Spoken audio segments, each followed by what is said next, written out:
എല്ലാ കൂട്ടുകാർക്കും സൂപ്പർ നോട്ട്സിലേക്ക് ഒരുപാട് സ്നേഹത്തോടെ സ്വാഗതം. അപ്പൊ ദാ ഇന്ന് ഞാൻ വന്നിരിക്കുന്നത് മാത്തമാറ്റിക്സിന്റെ ഒരു ഫുൾ റിവിഷനുമായിട്ടാണ്. വരാൻ പോകുന്ന ഡിഗ്രി ലെവൽ എക്സാമിന് നിങ്ങൾക്ക് മുഴുവൻ മാർക്കും അടിച്ചെടുക്കാൻ കഴിയുന്ന ഒരു അടിപൊളി റിവിഷൻ. കട്ടയ്ക്ക് പഠിച്ച പെട്ടെന്ന് ജോലി, അതാണ് നമ്മുടെ മുദ്രാവാക്യം.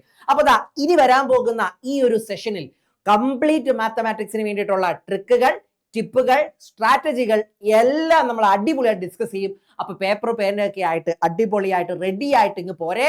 ഇന്ന് ഈ ഒരൊറ്റ സെഷൻ കൊണ്ട് നമ്മൾ സെറ്റ് ആക്കാൻ പോവുകയാണ്. ഇനി ഇത്രയും വലിയൊരു സെഷൻ ആയതുകൊണ്ട് ബ്രേക്ക് എടുത്ത് നിങ്ങൾ കാണുക കേട്ടോ. ഓക്കെ ആണല്ലോ, റെഡി അല്ലേ? അപ്പൊ ദാ പിടിച്ചോ, ആദ്യത്തെ ചോദ്യം എന്ന് പറയുന്നത് ഇതാണ്.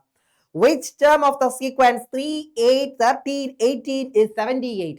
താഴെ പറയുന്ന ശ്രേണിയിലെ എത്രാമത്തെ പദമാണ് 78 എന്നാണ് ചോദിച്ചിരിക്കുന്നത്. ഇത് സമാന്തര ശ്രേണി എന്ന് പറഞ്ഞിട്ടില്ല. അപ്പൊ നമ്മൾ ചെക്ക് ചെയ്യണം. അപ്പൊ നമുക്ക് നോക്കാം ഇത് എന്ത് ശ്രേണിയാണെന്നുള്ളത്. നോക്കിക്കേ, 3, 8, 13, 18. നോക്കിക്കേ, 3 എങ്ങനെയാണ് 8 ആയത്? 5 കൂടി 8 ആയി. 8 എങ്ങനെ 13 ആയി? 5 കൂടി 13 ആയി. 13 എങ്ങനെ 18 ആയി? 5 കൂടി 18 ആയി. അപ്പൊ ഇവിടെ വ്യക്തമായിട്ട് നിങ്ങൾക്ക് ഒരു കാര്യം മനസ്സിലായി. ഇത് എന്ത് ശ്രേണിയാണ്? സമാന്തര ശ്രേണിയാണ്. ഒരേ സംഖ്യ കൂട്ടി പോകുന്നു, അല്ലെങ്കിൽ അടുത്തടുത്ത ഏത് രണ്ട് പദങ്ങളുടെ വ്യത്യാസവും തുല്യമാണ്, ഡിഫറൻസ് സെയിം ആണ്, കോമൺ ഡിഫറൻസ് ഉണ്ട്, 5 ആണ്. അപ്പൊ ഇതൊരു അരിത്തമെറ്റിക് പ്രോഗ്രഷൻ ആണെന്നുള്ളത് മനസ്സിലായി. അപ്പൊ ഒരു അരിത്തമെറ്റിക് പ്രോഗ്രഷന്റെ നമ്പർ ഓഫ് ടേംസുമായിട്ട് കണക്ട് ചെയ്തുകൊണ്ടുള്ള ആശയം ഉപയോഗിച്ചുകൊണ്ട് നമുക്ക് എഴുതാനായിട്ട് പറ്റും. അപ്പൊ ദാ ഇവനെ nth ടേം ആയിട്ട് എടുക്കുക. an എന്നുള്ളത് 78 എന്ന് എടുക്കുക. അതുപോലെ ഫസ്റ്റ് ടേം എന്ന് പറയുന്നത് 3 എന്ന് എടുക്കുക. അതേപോലെ തന്നെ കോമൺ ഡിഫറൻസ് 5 ആണ്. അങ്ങനെയെങ്കിൽ നമ്പർ ഓഫ് ടേംസ്, എത്രാമത്തെ പദമാണ് 78 എന്ന് കണ്ടുപിടിക്കാൻ വേണ്ടി നമ്പർ ഓഫ് ടേംസിന്റെ ആശയം ഉപയോഗിച്ച് നമുക്കത് ചെയ്യാനായിട്ട് പറ്റും. എങ്ങനെയാണത് വരുന്നത്? ദാ നോക്കിക്കേ, n ഈക്വൽ ടു എന്ന് പറയും nth ടേം ആയിട്ടുള്ള an minus a by common difference plus 1. അതായത് അവസാന പദം മൈനസ് ആദ്യ പദം ബൈ പൊതുവ്യത്യാസം പ്ലസ് 1. എങ്ങനെയാണ്? അവസാന പദം മൈനസ് ആദ്യ പദം ബൈ പൊതുവ്യത്യാസം പ്ലസ് 1. അങ്ങനെ ചെയ്യുമ്പോൾ എത്ര വരും? 78 മൈനസ് 3 ബൈ 5 പ്ലസ് 1 എന്ന് വരുന്നു. ഇവിടെ 78 നിന്ന് 3 പോയാൽ 75 ബൈ 5 പ്ലസ് 1 എന്ന് വരുന്നു. ഇവിടെ എത്രയാണ് വരുന്നത്? 75 ബൈ 5 എന്ന് പറയുമ്പോൾ നമുക്ക് എത്ര വരും? 15 ഇൻറ്റു 5 ആണ് 75 വരുന്നത്. അപ്പൊ 15 പ്ലസ് 1 സമം 16 എന്ന് വരും. അതായത് ഓപ്ഷൻ സി എന്നതായിരിക്കും നമ്മുടെ ആൻസർ വരുന്നത്. ക്ലിയർ ആണ് എടാ? ഇവിടെ നമ്പർ ഓഫ് ടേംസിന്റെ ആശയം ഉപയോഗിച്ചുകൊണ്ട് നമുക്കത് ചെയ്യാനായിട്ട് സാധിച്ചു. ക്ലിയർ ആണ്? ഡൗട്ട് ഒന്നും ഇല്ല എന്ന് വിശ്വസിക്കുന്നു. അങ്ങനെയാണെങ്കിൽ നമുക്ക് എന്ത് ചെയ്യാം? അടുത്ത ചോദ്യത്തിലേക്ക് കടന്നു ചെല്ലാം. അടുത്ത ചോദ്യം നോക്കിക്കേ, സിംപ്ലിഫൈ എന്നാണ് പറഞ്ഞിരിക്കുന്നത് അല്ലെ. എക്സ്പോണൻസിൽ നിന്നുള്ള ഒരു ചോദ്യമാണ്. ഇത്തരം ചോദ്യങ്ങളെ നിങ്ങൾ ഒന്ന് ശ്രദ്ധയോടെ കൂടെ കൈകാര്യം ചെയ്യണം. എപ്പോഴും ഇത്തരം ചോദ്യങ്ങൾ തീർച്ചയായിട്ടും ഉണ്ടാകും. 0.2 all raised to 4 into 0.27 divided by 0.03 whole square whole cube എന്താണെന്നാണ് ചോദിച്ചിരിക്കുന്നത്. അപ്പൊ ഇവിടെ എന്താ ചെയ്യാനായിട്ട് സാധിക്കും? നിങ്ങൾ ഇവിടെ മനസ്സിലാക്കേണ്ട ഒരു കാര്യം, ഇവിടെ 2⁴ എന്ന് പറഞ്ഞാൽ എത്രയാണ്? 16, 16 ആണ്. 1 മുതൽ ആദ്യത്തെ 2ന്റെ ആദ്യത്തെ 10 പവറുകൾ മനോഹരമായി പഠിക്കണമെന്ന് ഞാൻ ഓൾറെഡി പറഞ്ഞിട്ടുണ്ട്. അപ്പൊ 2⁴ എന്ന് പറഞ്ഞാൽ 16 ആണ്. ഇനി പോയിന്റ് വരുമ്പോൾ എന്താണ്? ഈ 16 ഇവിടെ ഇടുക. ഇവിടെ പോയിന്റ് കഴിഞ്ഞ് ഒരു സ്ഥാനമാണ് ഉള്ളത്. പോയിന്റ് കഴിഞ്ഞ് ഒരു സ്ഥാനം ഉള്ളപ്പോൾ ഇവിടെ പവർ എത്രയാന്ന് നോക്കുക, അത്രയും സ്ഥാനം പുറകോട്ട് മാറ്റി കുത്തിടുക. നിങ്ങൾക്ക് അറിയാവുന്ന കാര്യം തന്നെയാണ്. ഇതിന്റെ അർത്ഥം എന്താണ്? 0.2 ഇൻറ്റു 0.2 ഇൻറ്റു 0.2 ഇൻറ്റു 0.2 എന്നാണ് 0.2⁴ എന്ന് പറഞ്ഞത്. 2 ഇൻറ്റു 2 ഇൻറ്റു 2 ഇൻറ്റു 2 16 ആണെന്ന് അറിയാം. ഇപ്പൊ ഇവിടെ 1, 2, 3, 4 ആകെ 4 സ്ഥാനം. അപ്പൊ ഇവിടെ എന്ത് ചെയ്യണം? 2 0 കൂടെ ഇട്ട് 0.0016 എന്നായി ഇൻറ്റു 0.027 എന്നായി ഡിവൈഡഡ് ബൈ 0.03 ഓൾ ക്യൂബ് എന്ന് പറഞ്ഞാൽ 0.03 ഇൻറ്റു 0.03 ഇൻറ്റു 0.03 എന്നുള്ളതാണ്. 3ന്റെ ക്യൂബ് എത്രയാണടാ? 3 ഇൻറ്റു 3 ഇൻറ്റു 3 27 ആണ്. 27 എഴുതുന്നു. ഇനി എന്താണ്? പോയിന്റിന് എത്ര സ്ഥാനം വേണം? ഇവിടെ നോക്കുക, 2 സ്ഥാനം. ഈ 2 ഇൻറ്റു ഈ 3 ചെയ്യുന്നു 6. അപ്പൊ പോയിന്റ് കഴിഞ്ഞ് 6 സ്ഥാനം ഉണ്ടാകണം. അല്ലെങ്കിൽ 0.03 എത്രയാണ്? പോയിന്റ് കഴിഞ്ഞ് മൊത്തം 6 സ്ഥാനം വരും. അപ്പൊ നമ്മുടെ ഉത്തരത്തിനും അത്രയും വേണം. അപ്പൊ 1, 2, 3, 4, 5, 6. ഇനി നിങ്ങൾ നോക്കേണ്ടത് ഡിനോമിനേറ്ററും ന്യൂമറേറ്ററും. ഇവിടുത്തെ ന്യൂമറേറ്ററും ഡിനോമിനേറ്ററും 2 ഡെസിമലാണ്. ആ ഡെസിമൽ എല്ലാം അങ്ങ് മാറ്റുവാണെന്നുണ്ടെങ്കിൽ എങ്ങനെ മാറ്റാനായിട്ട് സാധിക്കും? ഇവിടെ പോയിന്റ് കഴിഞ്ഞിട്ട് 6 സ്ഥാനം, ഇവിടെ പോയിന്റ് കഴിഞ്ഞ് 4 സ്ഥാനം, ഇവിടെ പോയിന്റ് കഴിഞ്ഞ് 2 സ്ഥാനം. അപ്പൊ ഇത് രണ്ടും കൂടെ കൂട്ടുമ്പോൾ എത്ര കിട്ടും? 6 സ്ഥാനം എന്ന് കിട്ടും. അപ്പൊ ന്യൂമറേറ്ററും ഡിനോമിനേറ്ററും പോയിന്റ് കഴിഞ്ഞ് ഒരേ സ്ഥാനങ്ങളുടെ എണ്ണമാണുള്ളത്. അപ്പൊ ന്യൂമറേറ്ററും ഡിനോമിനേറ്റർ എന്ത് ചെയ്യുക? 1 കഴിഞ്ഞ് ഒരു 6 0 ഇട്ടിട്ട് അതുകൊണ്ട് ന്യൂമറേറ്റർ ഡിനോമിനേറ്റർ ഗുണിക്കുകയാണ് ചെയ്യുന്നത്. അല്ലെങ്കിൽ ഇങ്ങനെ നിങ്ങൾക്ക് മനസ്സിലാക്കാം, ഇങ്ങനെ മനസ്സിലാക്കാം. ഇവിടെ ന്യൂമറേറ്ററും ഡിനോമിനേറ്ററിലും പോയിന്റ് കഴിഞ്ഞ് ഈക്വൽ എണ്ണം സ്ഥാനങ്ങളാണെങ്കിൽ ആ പോയിന്റുകളെ ഒക്കെ മറന്നിട്ട് സംഖ്യകൾ മാത്രം എഴുതുക. 16 × 27/27 എന്ന് വരും. 27 വെട്ടിപ്പോയിട്ട് എത്ര എന്ന് വരുന്നു? 16 എന്ന് വരും. ഓപ്ഷൻ ബി ആയിരിക്കും നമ്മുടെ ഉത്തരം. ഇവിടെ ചെയ്യുന്ന കാര്യം എന്താണെന്ന് ഞാൻ വെറുതെ ഒന്ന് കാണിച്ചു തരാം. ചിലർക്ക് അത് മനസ്സിലായി കാണില്ല. എന്താണ്? ഇവിടെ പോയിന്റ് കഴിഞ്ഞ് 4 സ്ഥാനം, പോയിന്റ് കഴിഞ്ഞ് 2 സ്ഥാനം, അങ്ങനെ പോയിന്റ് കഴിഞ്ഞ് ആകെ 6 സ്ഥാനം, ഇവിടെയും പോയിന്റ് കഴിഞ്ഞ് ആകെ 6 സ്ഥാനം. അപ്പോൾ നമ്മൾ ചെയ്യേണ്ടത് ന്യൂമറേറ്ററിനെ ഡിനോമിനേറ്ററിനെ 1 കഴിഞ്ഞ് ഒരു 6 0 ഇട്ട് ഗുണിക്കുക. ന്യൂമറേറ്ററിനെ ഡിനോമിനേറ്ററിനെ 1 കഴിഞ്ഞ് ഒരു 6 0 ഇട്ട് ഗുണിക്കുക. അപ്പൊ ഇവിടത്തെ 4 സ്ഥാനം, ഇവിടത്തെ 4 0 എടുക്കുന്നു. അപ്പൊ ഇത് 16 മാറുന്നു. ഇവിടത്തെ 2 സ്ഥാനം, ഇവിടത്തെ 2 സ്ഥാനവും 2 0, 2 സ്ഥാനം 2 0 ക്യാൻസൽ ചെയ്ത് 27 മാറുന്നു. ഇവിടത്തെ 6 സ്ഥാനം, ഇവിടത്തെ 6 സ്ഥാനം ഈ 6 0 പോയിട്ട് 27 എന്നായി മാറുന്നു. അപ്പൊ 16 × 27/27 എന്നായിട്ട് ഉത്തരം 16 എന്ന് കിട്ടും. ക്ലിയർ അല്ലേ? എക്സ്പോണൻസിന്റെ കൂടെ ഡെസിമൽ ഇട്ട് വരുന്ന ചോദ്യം കുഴപ്പിക്കാൻ ആവശ്യത്തിന് ഇവൻ തന്നെ ധാരാളം. അതുകൊണ്ട് ഇതൊന്ന് ശ്രദ്ധിച്ചു വെച്ചോണം, കൃത്യമായിട്ട് ഇതൊന്ന് ഫോക്കസ് ചെയ്ത് പഠിച്ചോണം. ഓക്കെ അല്ലേടാ? ശരി, അപ്പൊ എന്ത് ചെയ്യാം? അടുത്ത ചോദ്യത്തിലേക്ക് വരാം. 2 numbers are in the ratio 2:3. If 5 is to be subtracted from each, they are in the ratio 3:5. Find the first number എന്നാണ് പറഞ്ഞിരിക്കുന്നത്. രണ്ട് സംഖ്യകൾ 2:3 എന്ന അനുപാതത്തിലാണ്. 2:3 എന്ന അനുപാതത്തിലാണ്. ഓക്കെ, ഇവയിൽ ഓരോന്നിൽ നിന്നും 5 കുറച്ചാൽ അവ 3:5 എന്ന അനുപാതത്തിലാവും. എങ്കിൽ ആദ്യത്തെ സംഖ്യ കണ്ടെത്തുക എന്നാണ് ചോദിച്ചിരിക്കുന്നത്.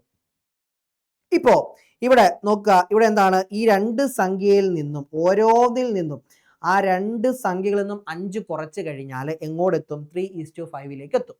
അപ്പൊ ഇതിന് 2 മെത്തേഡുകളുണ്ട്. ആ 2 മെത്തേഡുകളും ഞാൻ പറഞ്ഞുതരാം. ഇപ്പം ആദ്യത്തെ വിശാലമായ മെത്തേഡ്, ആ സംഖ്യകൾ ഏതൊക്കെയായിരിക്കും? ആദ്യത്തെ സംഖ്യ 2x ഉം 3x ആയിരിക്കും.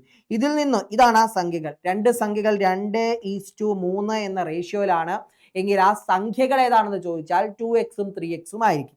ഇനി ഇതിൽ നിന്നും 5 കുറയ്ക്കുന്നു. 2x - 5, ഓക്കെ, 3x - 5 എന്ന് പറയുന്നത് ഇതാണ് 5 കുറച്ച് കഴിയുമ്പോൾ റേഷ്യോ. ഇത് എന്തിനോട് ഈക്വൽ ആണ്? 2x - 5 by 3x - 5. ഈ റേഷ്യോ എന്ന് പറയുന്നത് 3:5 തുല്യമാണ്. എന്ന് പറഞ്ഞാൽ 2x - 5 ബൈ 3x - 5 എന്ന് പറഞ്ഞാൽ 3/5 എന്നാണ്.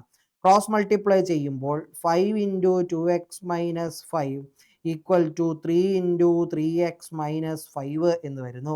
അങ്ങനെയാണെന്നുണ്ടെങ്കിൽ ഇത് ഇത് ഉള്ളിലേക്ക് മൾട്ടിപ്ലൈ ചെയ്ത് കഴിഞ്ഞാൽ എന്ത് വരും? 10x - 25 ഈക്വൽ ടു 9x - 15 എന്ന് വരും.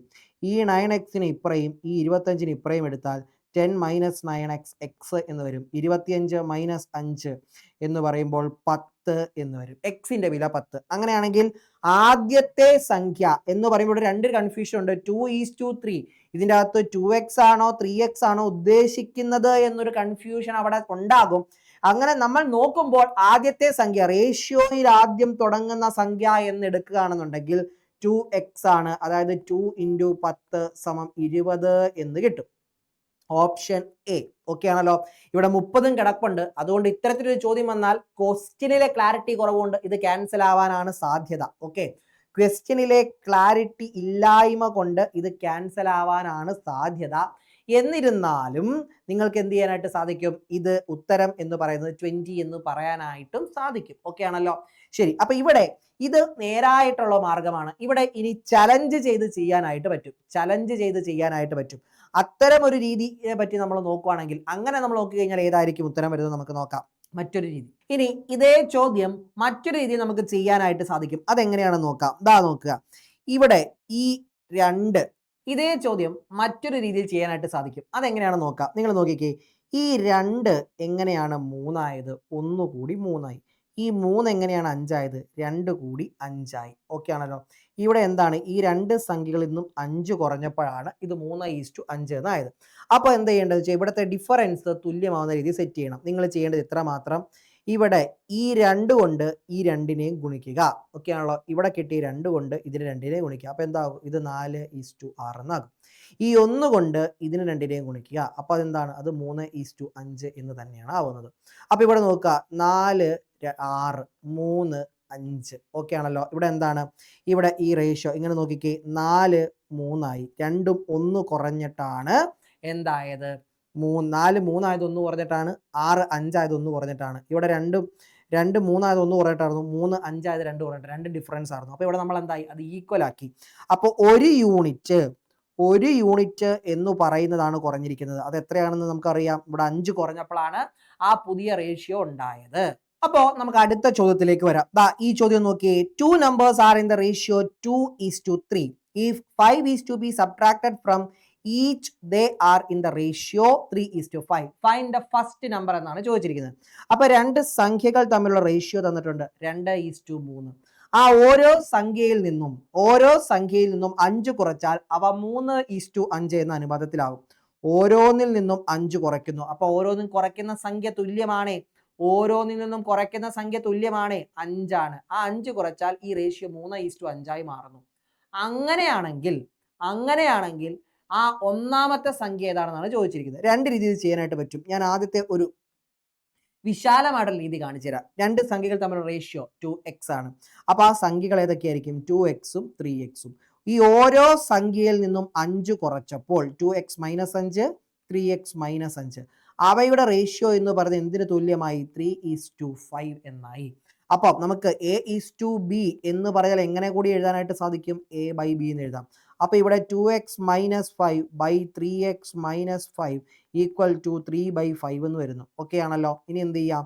ഇത് അങ്ങോട്ടും ഇങ്ങോട്ടും ക്രോസ് മൾട്ടിപ്ലൈ ചെയ്ത് കഴിഞ്ഞാൽ നമുക്ക് ഇവിടെ എന്ത് കിട്ടും? 5 × 2x - 5 = 3 × 3x - 5 എന്ന് വരുന്നു. ഇത് ഉള്ളിലേക്ക് ഗുണിക്കുമ്പോൾ 5 × 2x 10x എന്നാകും. മൈനസ് 5 × 5 25 എന്നാകും. 3 × 3x 9x എന്നാകും. മൈനസ് 3 × 5 15 എന്നാകും. ഇനി ഇവിടെ എന്ത് ചെയ്യാനായിട്ട് സാധിക്കും? ഈ 9xനെ ഇപ്പുറത്തേക്കും 25നെ ഇപ്പുറത്തേക്കും കൊണ്ടുപോയി കഴിഞ്ഞാൽ 10x - 9x = എന്തെന്ന് വരും? ഇവിടെ -25 അപ്പുറം പോകുമ്പോൾ 25 എന്നാകും. 25 - 15 അതായത് x = എത്രയെന്ന് കിട്ടും? 10 എന്ന് കിട്ടും. x എന്നത് 10 ആണെങ്കിൽ ആദ്യ സംഖ്യ എന്ന് പറഞ്ഞ ഏതാണ്? 2x ആണ്. അപ്പോൾ അതെന്താണ്? 2 × 10 = 20 എന്ന് വരും. ഓപ്ഷൻ എ 20 എന്നതായിരിക്കും നമ്മുടെ ആൻസർ. ഇവിടെ ഒരു കാര്യം നിങ്ങൾ ശ്രദ്ധിക്കേണ്ടത്, പലപ്പോഴും ഇവിടെ 2x ആണോ 3x ആണോ, ഇവിടെ 2 സംഖ്യകളുണ്ട്. ആദ്യ റേഷ്യോയിൽ 2 സംഖ്യകളുണ്ട്. അത് രണ്ടിൽ ഏതാണ് നമുക്ക് ഉറപ്പിച്ച് പറയാനായിട്ട് പറ്റാത്ത രീതിയിലാണ് ചോദ്യം തന്നിരിക്കുന്നത്. ചോദ്യത്തിന്റെ ഒരു ക്ലാരിറ്റി കുറവുണ്ട്. അതുകൊണ്ട് തന്നെ 30ഉം വേണമെങ്കിൽ ആൻസർ ആയിട്ട് ഇവിടെ വരാം. അപ്പൊ അങ്ങനെയുള്ള സാഹചര്യത്തിൽ ഈ ചോദ്യം ക്യാൻസൽ ആകും. ചലഞ്ച് ചെയ്ത് ക്യാൻസൽ ആവാനാണ് സാധ്യത. എന്നിരുന്നാലും ഇവിടെ 20 ആദ്യത്തെ സംഖ്യ എന്ന് ചോദിക്കുമ്പോൾ ഇവിടെ 20 എന്ന് നമുക്ക് പറയാനായിട്ട് സാധിക്കും. ഓക്കെ ആണല്ലോ. ഇത് വിശാലമായിട്ടുള്ള മെത്തേഡ്. ഇനി ഇങ്ങനെ തന്നെ ചെയ്യണമെന്ന് ചോദിച്ചാൽ ഒരു ആവശ്യവുമില്ല. ഇതല്ലാതെയും ചെയ്യാനായിട്ട് സാധിക്കും. ഇവിടെ എന്താണ് ഒരു പ്രശ്നമുള്ളത്? ഈ 2 എന്താണ്? ഒരു യൂണിറ്റ് കൂടി അല്ലെ? ഒരു യൂണിറ്റ് കൂടി. ഇവിടെ 3 എന്തായി? 2 യൂണിറ്റ് കൂടി 5 ആയി. അപ്പോൾ ഇവിടെ നിങ്ങൾ മനസ്സിലാക്കേണ്ട ഒരു കാര്യം എന്ന് വെച്ച് കഴിഞ്ഞാൽ ഇവിടെ വ്യത്യസ്ത യൂണിറ്റുകളാണ് കൂടിയിട്ടുള്ളത്. അപ്പോൾ അതിനെ നമ്മൾ സെയിം ആക്കണം. അതിനെ സെയിം ആക്കാൻ വേണ്ടി ഈ 2 എങ്ങനെയാണ് 3 ആയത്? 1 കൂടി 3 ആയി. ഈ 3 എങ്ങനെയാണ് 5 ആയത്? 2 കൂടി 5 ആയി അല്ലേ? ഇനി ചെയ്യേണ്ട പരിപാടി എന്ന് വെച്ച് കഴിഞ്ഞാൽ ക്രോസ് മൾട്ടിപ്ലൈ ചെയ്യുക. ഈ 2 കൊണ്ട് ഈ 2നെയും 3നെയും ഗുണിക്കുക. എന്താകും? 2 × 2 4 3 × 2 6 എന്നാകും. ഇനി ഈ 1 കൊണ്ട് ഇവരെ രണ്ടുപേരെയും ഗുണിക്കുക. എത്ര വരും? 3 × 1 3 5 × 1 5 എന്നാകും. ഇപ്പൊ നോക്കിക്കേ, 4 1 കുറഞ്ഞിട്ടാണ് 3 ആയത്. 6 1 കുറഞ്ഞിട്ടാണ് 5 ആയത്. അപ്പം ആ ഒരു യൂണിറ്റ് എന്ന് പറയുന്നത് എത്രയായിരിക്കും? ഈ കുറഞ്ഞിട്ടുള്ള 5 ആയിരിക്കും. ഒരു യൂണിറ്റ് എന്നത് 5 ആയിരിക്കും. അപ്പം 4 യൂണിറ്റ് എന്ന് പറയുന്നത് എത്രയായിരിക്കും? 4 യൂണിറ്റ് എന്ന് പറയാൻ 4 × 5 = 20 എന്ന് നമുക്ക് പറയാനായിട്ട് സാധിക്കും. അതായത് ആദ്യത്തെ സംഖ്യ എന്ന് പറയുന്നത് ഏതായിരിക്കും? 20 എന്നതായിരിക്കും ആദ്യത്തെ സംഖ്യ. ഇങ്ങനെയും നമുക്ക് പറയാനായിട്ട് സാധിക്കും. ഓക്കെ ആണല്ലോ? ക്ലിയർ ആയില്ലേ? ഓക്കെ. അതുപോലെ 6 യൂണിറ്റ് എന്ന് പറയാൻ എത്രയാന്ന് പറയാൻ പറ്റും? 6 × 5 ആയിട്ടുള്ള 30 എന്ന് പറയാനായിട്ട് സാധിക്കും. ഈ ഒരു രീതിയാണ് മറ്റൊരു രീതി. ശരി, അപ്പൊ നമുക്ക് എന്ത് ചെയ്യാം? അടുത്ത ചോദ്യത്തിലേക്ക് വരാം. ദാ നോക്കിക്കേ, the average of 10 numbers is 12. If we subtract 3 from each number what is the new average എന്നുള്ളതാണ്. ശരാശരിയുടെ ഒരു വലിയ റിസൾട്ട് ആണ് ഇവിടെ ഉപയോഗിക്കുന്നത്. ദാ നോക്കുക, ഇപ്പം ഒരു കൂട്ടം സംഖ്യകൾ 1, 2, 3 എന്നെടുത്തു. ഇവയുടെ ശരാശരി എത്രയാണ്? ഇതെല്ലാം കൂട്ടി പകുതി എടുക്കുക. എത്ര വരും? 1, 2, 3, 3, 3, 6. 6നെ 3 കൊണ്ട് ഹരിച്ചു കഴിഞ്ഞാൽ 2 എന്ന് കിട്ടും. ഇനി ഇവിടെ ഓരോരുത്തരുടെയും കൂടെ ഞാൻ 10 കൂട്ടി എന്ന് വിചാരിക്കുക. 10 10 ഒരു ഒരേ സംഖ്യ കൂട്ടുകയാണ്. ഓക്കെ, 2 വെച്ച് കൂട്ടുകയാണ്. 1, 2, 3, 2, 2, 4, 3, 2, 5. ഇതെല്ലാം കൂടെ ഞാൻ കൂട്ടിക്കഴിഞ്ഞിട്ട് 3 കൊണ്ട് ഹരിക്കുന്നു. എത്ര വരും നമുക്ക് നോക്കാം. 4, 3, 7, 7, 5, 12/3 എന്ന് വരും. 12/3 എന്ന് പറയാൻ 4 തന്നെ. ദേ ശരാശരി 4 തന്നെ.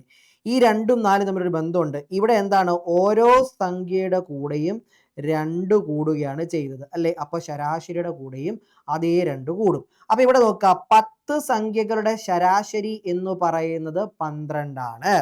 ആവറേജ് ഓഫ് 10 നമ്പേഴ്സ്, 10 സംഖ്യകളുടെ ശരാശരി 12 ആണ്. If we subtract 3 from each number, അപ്പോൾ ഓരോ സംഖ്യയിൽ നിന്നും 3 കുറച്ചാൽ ശരാശരിയിൽ എന്ത് മാറ്റം ഉണ്ടാകും? എന്തായിരിക്കും പുതിയ ശരാശരി? അപ്പോൾ ഒരു കാര്യം, ഈ എക്സാമ്പിളിൽ നിന്ന് നിങ്ങൾ മനസ്സിലാക്കി, ഒരു കൂട്ടം സംഖ്യകളുടെ ശരാശരി നമുക്ക് തന്നിരിക്കുന്നു. ആ ഓരോ സംഖ്യയുടെ കൂടെ ഒരേ സംഖ്യ കൂട്ടിയാൽ ശരാശരിയിൽ അത്ര തന്നെ കൂടുതൽ വരും. ആ ഓരോ സംഖ്യയിൽ നിന്നും ഒരേ സംഖ്യ കുറച്ചു കഴിഞ്ഞാൽ ശരാശരിയിലും അത്ര തന്നെ കുറവ് വരും. അപ്പൊ ഇവിടെ 10 സംഖ്യകളുടെ ശരാശരി 12 ആണ്. ഓരോ സംഖ്യയിൽ നിന്നും 3 കുറച്ചു. അപ്പോൾ പുതിയതായി കിട്ടിയ ആ 10 സംഖ്യകളുടെ ശരാശരി എത്രയാണെന്ന് വെച്ചാൽ 12ൽ നിന്നും അതേ 3 കുറയ്ക്കുക, 9 എന്ന് ഉത്തരം കിട്ടും. ഓപ്ഷൻ ഡി ആയിരിക്കും നമ്മുടെ ഉത്തരം. ഇനി അതേപോലെ തന്നെ ഓരോ സംഖ്യയുടെ കൂടെ 3 കൂട്ടുകയാണ് ചെയ്തതെന്ന് പറഞ്ഞാലോ, ഈ പുതിയ ശരാശരി എന്ന് പറഞ്ഞാൽ 12ന്റെ കൂടെ 3 കൂട്ടുന്നതിന് തുല്യമായിരിക്കും. അതായത് 15 എന്ന് കിട്ടും. ക്ലിയർ അല്ലേ? വ്യക്തമല്ലേ? നമുക്ക് വളരെ ലളിതമായിട്ട് പറയാൻ പറ്റും എന്താണ് നമ്മുടെ ആവറേജ് എന്ന് പറയുന്ന ആ വലിയ കോൺസെപ്റ്റിന്റെ സിമ്പിൾ ആയിട്ടുള്ള ഐഡിയ ഇവിടെ അപ്ലൈ ചെയ്തിരിക്കുന്നു. ഓക്കെ ആണ്? ക്ലിയർ ആണ്? അടുത്ത ചോദ്യത്തിലേക്ക് വരാം. ഈ അടുത്ത ചോദ്യം പഠിക്കണമെങ്കിൽ നിങ്ങൾ വ്യക്തമായിട്ടും അറിഞ്ഞിരിക്കേണ്ട ഒരു ബേസിക് ആയിട്ടുള്ള ഫാക്റ്റ് ഉണ്ട്. നോക്കിക്കേ, 3x - y എന്ന് പറയുന്നത് 2187 ആണ്. 3x + y എന്ന് പറയുന്നത് 243 ആണ്. അങ്ങനെയാണെങ്കിൽ എക്സിന്റെ വില എന്ത് എന്നാണ് ചോദിച്ചിരിക്കുന്നത് അല്ലേ? എക്സിന്റെ വില ഇവിടെ നിങ്ങൾക്കൊരു കാര്യം അറിയാം. ഇവിടെ 3യുടെ പവറിലാണ് x - y കിടക്കുന്നത്. ഇവിടെ 3യുടെ പവറിലാണ് x + y കിടക്കുന്നത്. എന്നാൽ ഈക്വൽ ടു തന്നിരിക്കുന്നത് എന്താണ്? 2 സംഖ്യകളാണ്. അവരെ ഉറപ്പായും എക്സിന്റെ പവർ ആക്കി നമുക്ക് എഴുതാനായിട്ട് സാധിക്കും. അതാണ് നിങ്ങൾ വ്യക്തമായിട്ട് പഠിക്കേണ്ടത്. അപ്പൊ 3ന്റെ ആദ്യത്തെ 8 പവറുകൾ കൃത്യമായി പഠിക്കുക. 3ന്റെ സ്ക്വയർ 9, 3ന്റെ ക്യൂബ് 27, 3/4 എന്ന് പറഞ്ഞാൽ 81, 3/5 എന്ന് പറയാം 243, 3/6 എന്ന് പറഞ്ഞു കഴിഞ്ഞാൽ 729, 3/7 എന്ന് പറഞ്ഞു കഴിഞ്ഞാൽ 2187 എന്നതാണ്. ഇത്രയും സാധനങ്ങൾ വളരെ മനോഹരമായിട്ട് എന്ത് ചെയ്യണം? നിങ്ങൾ പഠിച്ചിട്ടുണ്ടായിരിക്കണം. ഓക്കെ ആണല്ലോ? അപ്പോൾ അങ്ങനെ നമ്മൾ ചെയ്യുമ്പോൾ നമുക്ക് ഇവിടെ എന്ത് ചെയ്യാനായിട്ട് സാധിക്കും? ഉത്തരം എഴുതാനായിട്ട് സാധിക്കും. ദാ നോക്കിക്കേ, ഈ 2187 വരെ എനിക്ക് എന്ത് എഴുതാൻ പറ്റും? ഇങ്ങനെ എഴുതാം, 3x - y = 3/7 എന്ന് എഴുതാനായിട്ട് സാധിക്കും. അതേപോലെ 3x + y എന്ന് പറയാം 243 അല്ലേ? എന്ന് പറയാൻ 3/5 ആണ്. ഇനി നിങ്ങൾ എക്സ്പോണൻസിൽ പഠിച്ചിട്ടുണ്ട്. a⁻m = a⁻n ആയാൽ m = n ആയേ മതിയാകൂ. അത് വെച്ച് എഴുതുമ്പോൾ ഇവിടെ എന്ത് ചെയ്യാൻ പറ്റും? ഇത് രണ്ടും ഈക്വൽ ആയിരിക്കും. x - y എന്നത് 7 എന്നും x + y എന്നത് 5 എന്നും പറയാനായിട്ട് പറ്റും. ഇനി 2 സംഖ്യകൾ കുറയ്ക്കുമ്പോൾ 5, കുറയ്ക്കുമ്പോൾ 7, കൂട്ടുമ്പോൾ 5. അപ്പോൾ അങ്ങനെയാണെങ്കിൽ ഈ x കണ്ടുപിടിക്കാൻ ഒന്നും ചെയ്യണ്ട. ഇത് രണ്ടും കൂടെ കൂട്ടുക. ഇത് രണ്ടും കൂട്ടി പകുതി എടുത്താൽ മതി. 7ഉം 5ഉം കൂടെ കൂട്ടുന്നു. എന്നിട്ട് എന്ത് ചെയ്യുന്നു? പകുതി എടുക്കുന്നു. 7ഉം 5ഉം 12/2 = 6 എന്ന് കിട്ടും. നമ്മുടെ ഉത്തരം ഓപ്ഷൻ എ ആയിരിക്കും. 2 സംഖ്യകൾ കൂട്ടുമ്പോൾ 5, കുറയ്ക്കുമ്പോൾ 7. അങ്ങനെയാണെങ്കിൽ ഏതൊക്കെയാണ് ആ സംഖ്യകൾ എന്ന് ചോദിച്ചു കഴിഞ്ഞു കഴിഞ്ഞാൽ വളരെ നിസ്സാരമായിട്ട് നമുക്കത് ചെയ്യാനായിട്ട് പറ്റും. ഓക്കെ അല്ലേ? ക്ലിയർ അല്ലേ? അതിലെ ഒരു സംഖ്യ, അപ്പൊ ആ ഐഡിയ വെച്ചിട്ട് നോക്കുമ്പോൾ ഇവിടെ 6 എന്ന് നമുക്ക് ഉത്തരം കിട്ടും. ഓക്കെ, സെറ്റ് ആണെന്ന് വിശ്വസിക്കുന്നു. ഡൗട്ട് ഒന്നുമില്ല. ഓക്കെ അല്ലേടാ? ശരി, അപ്പൊ നമുക്ക് എന്ത് ചെയ്യാം? അടുത്ത ചോദ്യത്തിലേക്ക് വരാം. നോക്കിക്കേ, Edwin completes A journey in 11 hours. He travels the first half. ചോദ്യം ശ്രദ്ധിക്കുക. He travels the first half of the journey. Travels the first half of the journey at the rate of 20 kilometer per hour. And the second half at the rate of 24 kilometer per hour. Find the distance he traveled in kilometer എന്നാണ് ചോദിച്ചിരിക്കുന്നത്. അപ്പോൾ നിങ്ങളുടെ മനസ്സിലേക്ക് കൃത്യമായിട്ട് വരേണ്ട കാര്യം ദാ നോക്കുക. എഡ്വിൻ എത്രയോ ദൂരം 11 മണിക്കൂർ കൊണ്ട് സഞ്ചരിച്ചു. ഈ ദൂരത്തിന്റെ ആദ്യ പകുതി അവൻ സഞ്ചരിച്ചത് 20 കിലോമീറ്റർ പെർ അവർ എന്ന വേഗതയിലും അടുത്ത പകുതി സഞ്ചരിച്ചത് 24 കിലോമീറ്റർ പെർ അവർ എന്ന വേഗതയിലുമാണ്. അങ്ങനെയെങ്കിൽ ആകെ സഞ്ചരിച്ച ദൂരം കണ്ടുപിടിക്കുക. അപ്പം ഒരേ ദൂരം, അതായത് ഒരു ദൂരത്തിന്റെ ആദ്യ പകുതി ഒരു പർട്ടിക്കുലർ സ്പീഡിലും മറ്റേ പകുതി മറ്റൊരു സ്പീഡിലുമാണെങ്കിൽ ഇവിടെ നോക്കുക, ഇവിടെ സഞ്ചരിച്ച ദൂരം തുല്യമാണ്. ഒരേ ദൂരം വ്യത്യസ്ത സ്പീഡിൽ സഞ്ചരിച്ചാൽ ആവറേജ് സ്പീഡ് എന്ന് പറയുന്നത്, ആവറേജ് സ്പീഡ് എന്താണ് എന്ന് ചോദിച്ചു കഴിഞ്ഞാൽ, ഒരേ ദൂരം രണ്ട് വ്യത്യസ്ത സ്പീഡിൽ സഞ്ചരിച്ചാൽ ആവറേജ് സ്പീഡ് കണ്ടുപിടിക്കാനുള്ള ഇക്വേഷൻ എന്ന് പറയുന്നത് 2 ഇൻറ്റു ആദ്യ സ്പീഡ് ഇൻറ്റു രണ്ടാമത്തെ സ്പീഡ് ബൈ ആദ്യ സ്പീഡ് പ്ലസ് രണ്ടാമത്തെ സ്പീഡ് എന്നാണ്. അതായത് 2 ഇൻറ്റു ഇവിടെ എന്ത് വരും, 20 ഇൻറ്റു 24 ബൈ 20 പ്ലസ് 24 എന്ന് വരും. അതായത് 2 ഇൻറ്റു 20 ഇൻറ്റു 24 ബൈ 44 എന്ന് വരും. 4 വെച്ച് വെട്ടിക്കളഞ്ഞാൽ ഇവിടെ 11 എന്ന് വരും, ഇവിടെ 6 എന്ന് വരും. അപ്പോൾ എന്ത് വരും, ഇവിടെ 240 ബൈ 11 എന്ന് വരും. ഇതാണ് ആവറേജ് സ്പീഡ്. നമുക്ക് ഡിസ്റ്റൻസ് കണ്ടുപിടിക്കാൻ നമുക്ക് സൂത്രവാക്യമുണ്ട്. എന്താണ്? സ്പീഡ് ഇൻറ്റു ടൈം ആണ്. സ്പീഡ് നമുക്ക് കണ്ടു, എത്രയാണ്? 240, അത്രയും കിലോമീറ്റർ പെർ അവർ ആണ്. 240 ബൈ 11 ഇൻറ്റു സമയമായ 11. അതുകൊണ്ടാണ് ഞാൻ ഇവിടെ ചുരുക്കി എഴുതാത്തത്. വ്യക്തമായി. എന്ത് ചെയ്യാം, 11 വെട്ടിക്കളയുമ്പോൾ ഇവിടെ എത്ര വരും? 240 കിലോമീറ്റർ എന്ന് വരും. നിങ്ങൾ ഒരു കാര്യം എപ്പോഴും ശ്രദ്ധിക്കേണ്ടത്, 240 ബൈ 11 അങ്ങനെയൊക്കെ നിങ്ങൾക്ക് കിട്ടിക്കഴിഞ്ഞാൽ നിങ്ങൾ അതിന് വെട്ടിക്കളയണ്ട. അത് എവിടെയോ ക്യാൻസൽ ചെയ്ത് പോകാനുള്ളതാണെന്ന് മനസ്സിലാക്കിക്കൊള്ളുക. കാരണം നമ്മുടെ ഉത്തരത്തിൽ 200, 220, 260, 240 എല്ലാം നാച്ചുറൽ നമ്പേഴ്സ് ആണ്. എവിടെയോ വെച്ചിട്ട് ക്യാൻസൽ ആയി പോകാനുള്ളവനാണ് അവൻ. അപ്പൊ അവരെ ഓർത്ത് നിങ്ങൾ ബേജാറാവേണ്ട ഒരു കാര്യവും ഇല്ല. ക്ലിയർ ആണേടാ? സെറ്റ് ആണ്. അടുത്ത ചോദ്യത്തിലേക്ക് വരാം. ദേ നോക്കിക്കേ. 2 women and 5 men can together finish a work in 4 days, while 3 women and 6 men can finish the same work in 3 days. Find the time taken by 1 man alone to finish the work എന്നാണ് ചോദിച്ചിരിക്കുന്നത്. 2 സ്ത്രീകളും 5 പുരുഷന്മാരും ചേർന്ന് 4 ദിവസം കൊണ്ട് പൂർത്തിയാക്കുന്ന ഒരു ജോലി 3 സ്ത്രീകളും 6 പുരുഷന്മാരും ചേർന്ന് 3 ദിവസം കൊണ്ട് പൂർത്തിയാക്കും എങ്കിൽ ഒരു പുരുഷൻ അതേ ജോലി പൂർത്തിയാക്കാൻ എത്ര ദിവസം എടുക്കുമെന്നാണ് ചോദിച്ചിരിക്കുന്നത്. അപ്പം ഇവിടെ പറഞ്ഞിരിക്കുന്ന കാര്യങ്ങൾ നമുക്ക് നേരെ എഴുതിക്കൊണ്ട് തന്നെ ഉത്തരത്തിലേക്ക് എത്താം. 2 women, 2 സ്ത്രീകളും 5 പുരുഷന്മാരും 5 men. ഇവർ എത്ര ദിവസം കൊണ്ടാണ് ഒരു ജോലി ചെയ്തു തീർക്കുന്നത്? ഒരു ജോലി മുഴുവൻ 4 ദിവസം കൊണ്ട് ചെയ്തു തീർക്കും. അപ്പം നമുക്ക് അറിയാവുന്ന ഒരു കാര്യമുണ്ട്. വീണ്ടും ഇങ്ങനെ ഒരു ട്രയാങ്കിളിലേക്ക് ഞാൻ കൊണ്ടുവന്ന് നിങ്ങളോട് പറഞ്ഞിരിക്കുന്ന ആ കാര്യം, അതായത് ആകെ ജോലി W, ആകെ സമയം T, ആകെ കഴിവ് E. അപ്പൊ ആകെ ജോലി എന്ന് പറഞ്ഞു കഴിഞ്ഞാൽ, ടോട്ടൽ വർക്ക് എന്ന് പറഞ്ഞു കഴിഞ്ഞാൽ എന്താണ്? ടോട്ടൽ ടൈം ഇൻറ്റു എഫിഷ്യൻസി ആണ്. ഇത് നമ്മൾ പഠിച്ചിരിക്കുന്ന ഒരു റിസൾട്ട്. ഇനി ഒരു സ്ഥലത്ത് ഒരു കൂട്ടം ആളുകൾ ചെയ്യുന്ന ആകെ ജോലി എന്ന് പറഞ്ഞു കഴിഞ്ഞാൽ നമ്മൾ കണ്ടിട്ടുണ്ട്, M1 ആളുകൾ D1 ദിവസം കൊണ്ട് ചെയ്യുന്ന ജോലി തന്നെ അതേ ജോലിയാണ് M2 ആളുകൾ D2 ദിവസം കൊണ്ട് ചെയ്യുക എന്ന് പറഞ്ഞ് നമ്മൾ മറ്റൊരു റിസൾട്ട് കണ്ടിട്ടുണ്ട്. ഇത് രണ്ടും 2 റിസൾട്ടാണ്. ഇപ്പൊ ഇത് ഇവിടെ നിൽക്കട്ടെ. ഇവിടെ നമുക്ക് എങ്ങനെയാണ് ഈക്വൽ ടു എന്ന് എഴുതാൻ പറ്റുന്നത്? ഇവിടെ എന്താ പറഞ്ഞിരിക്കുന്നത്? 2 പുരുഷന്മാരും 5 സ്ത്രീകളും ഒരു ജോലി 4 ദിവസം കൊണ്ട് ചെയ്തു തീർക്കും. ഇനി എന്താ പറഞ്ഞിരിക്കുന്നത്? അതേ ജോലി 3 സ്ത്രീകളും 6 പുരുഷന്മാരും 3 ദിവസം കൊണ്ട് ചെയ്തു തീർക്കും. അപ്പോൾ M1 ആളുകൾ D1 ദിവസം കൊണ്ട് ചെയ്യുന്ന ജോലി M2 ആളുകൾ D2 ദിവസം കൊണ്ട് ചെയ്യുമെന്ന ആശയമാണ് ഇവിടെ നമ്മൾ ഉപയോഗിക്കുന്നത്.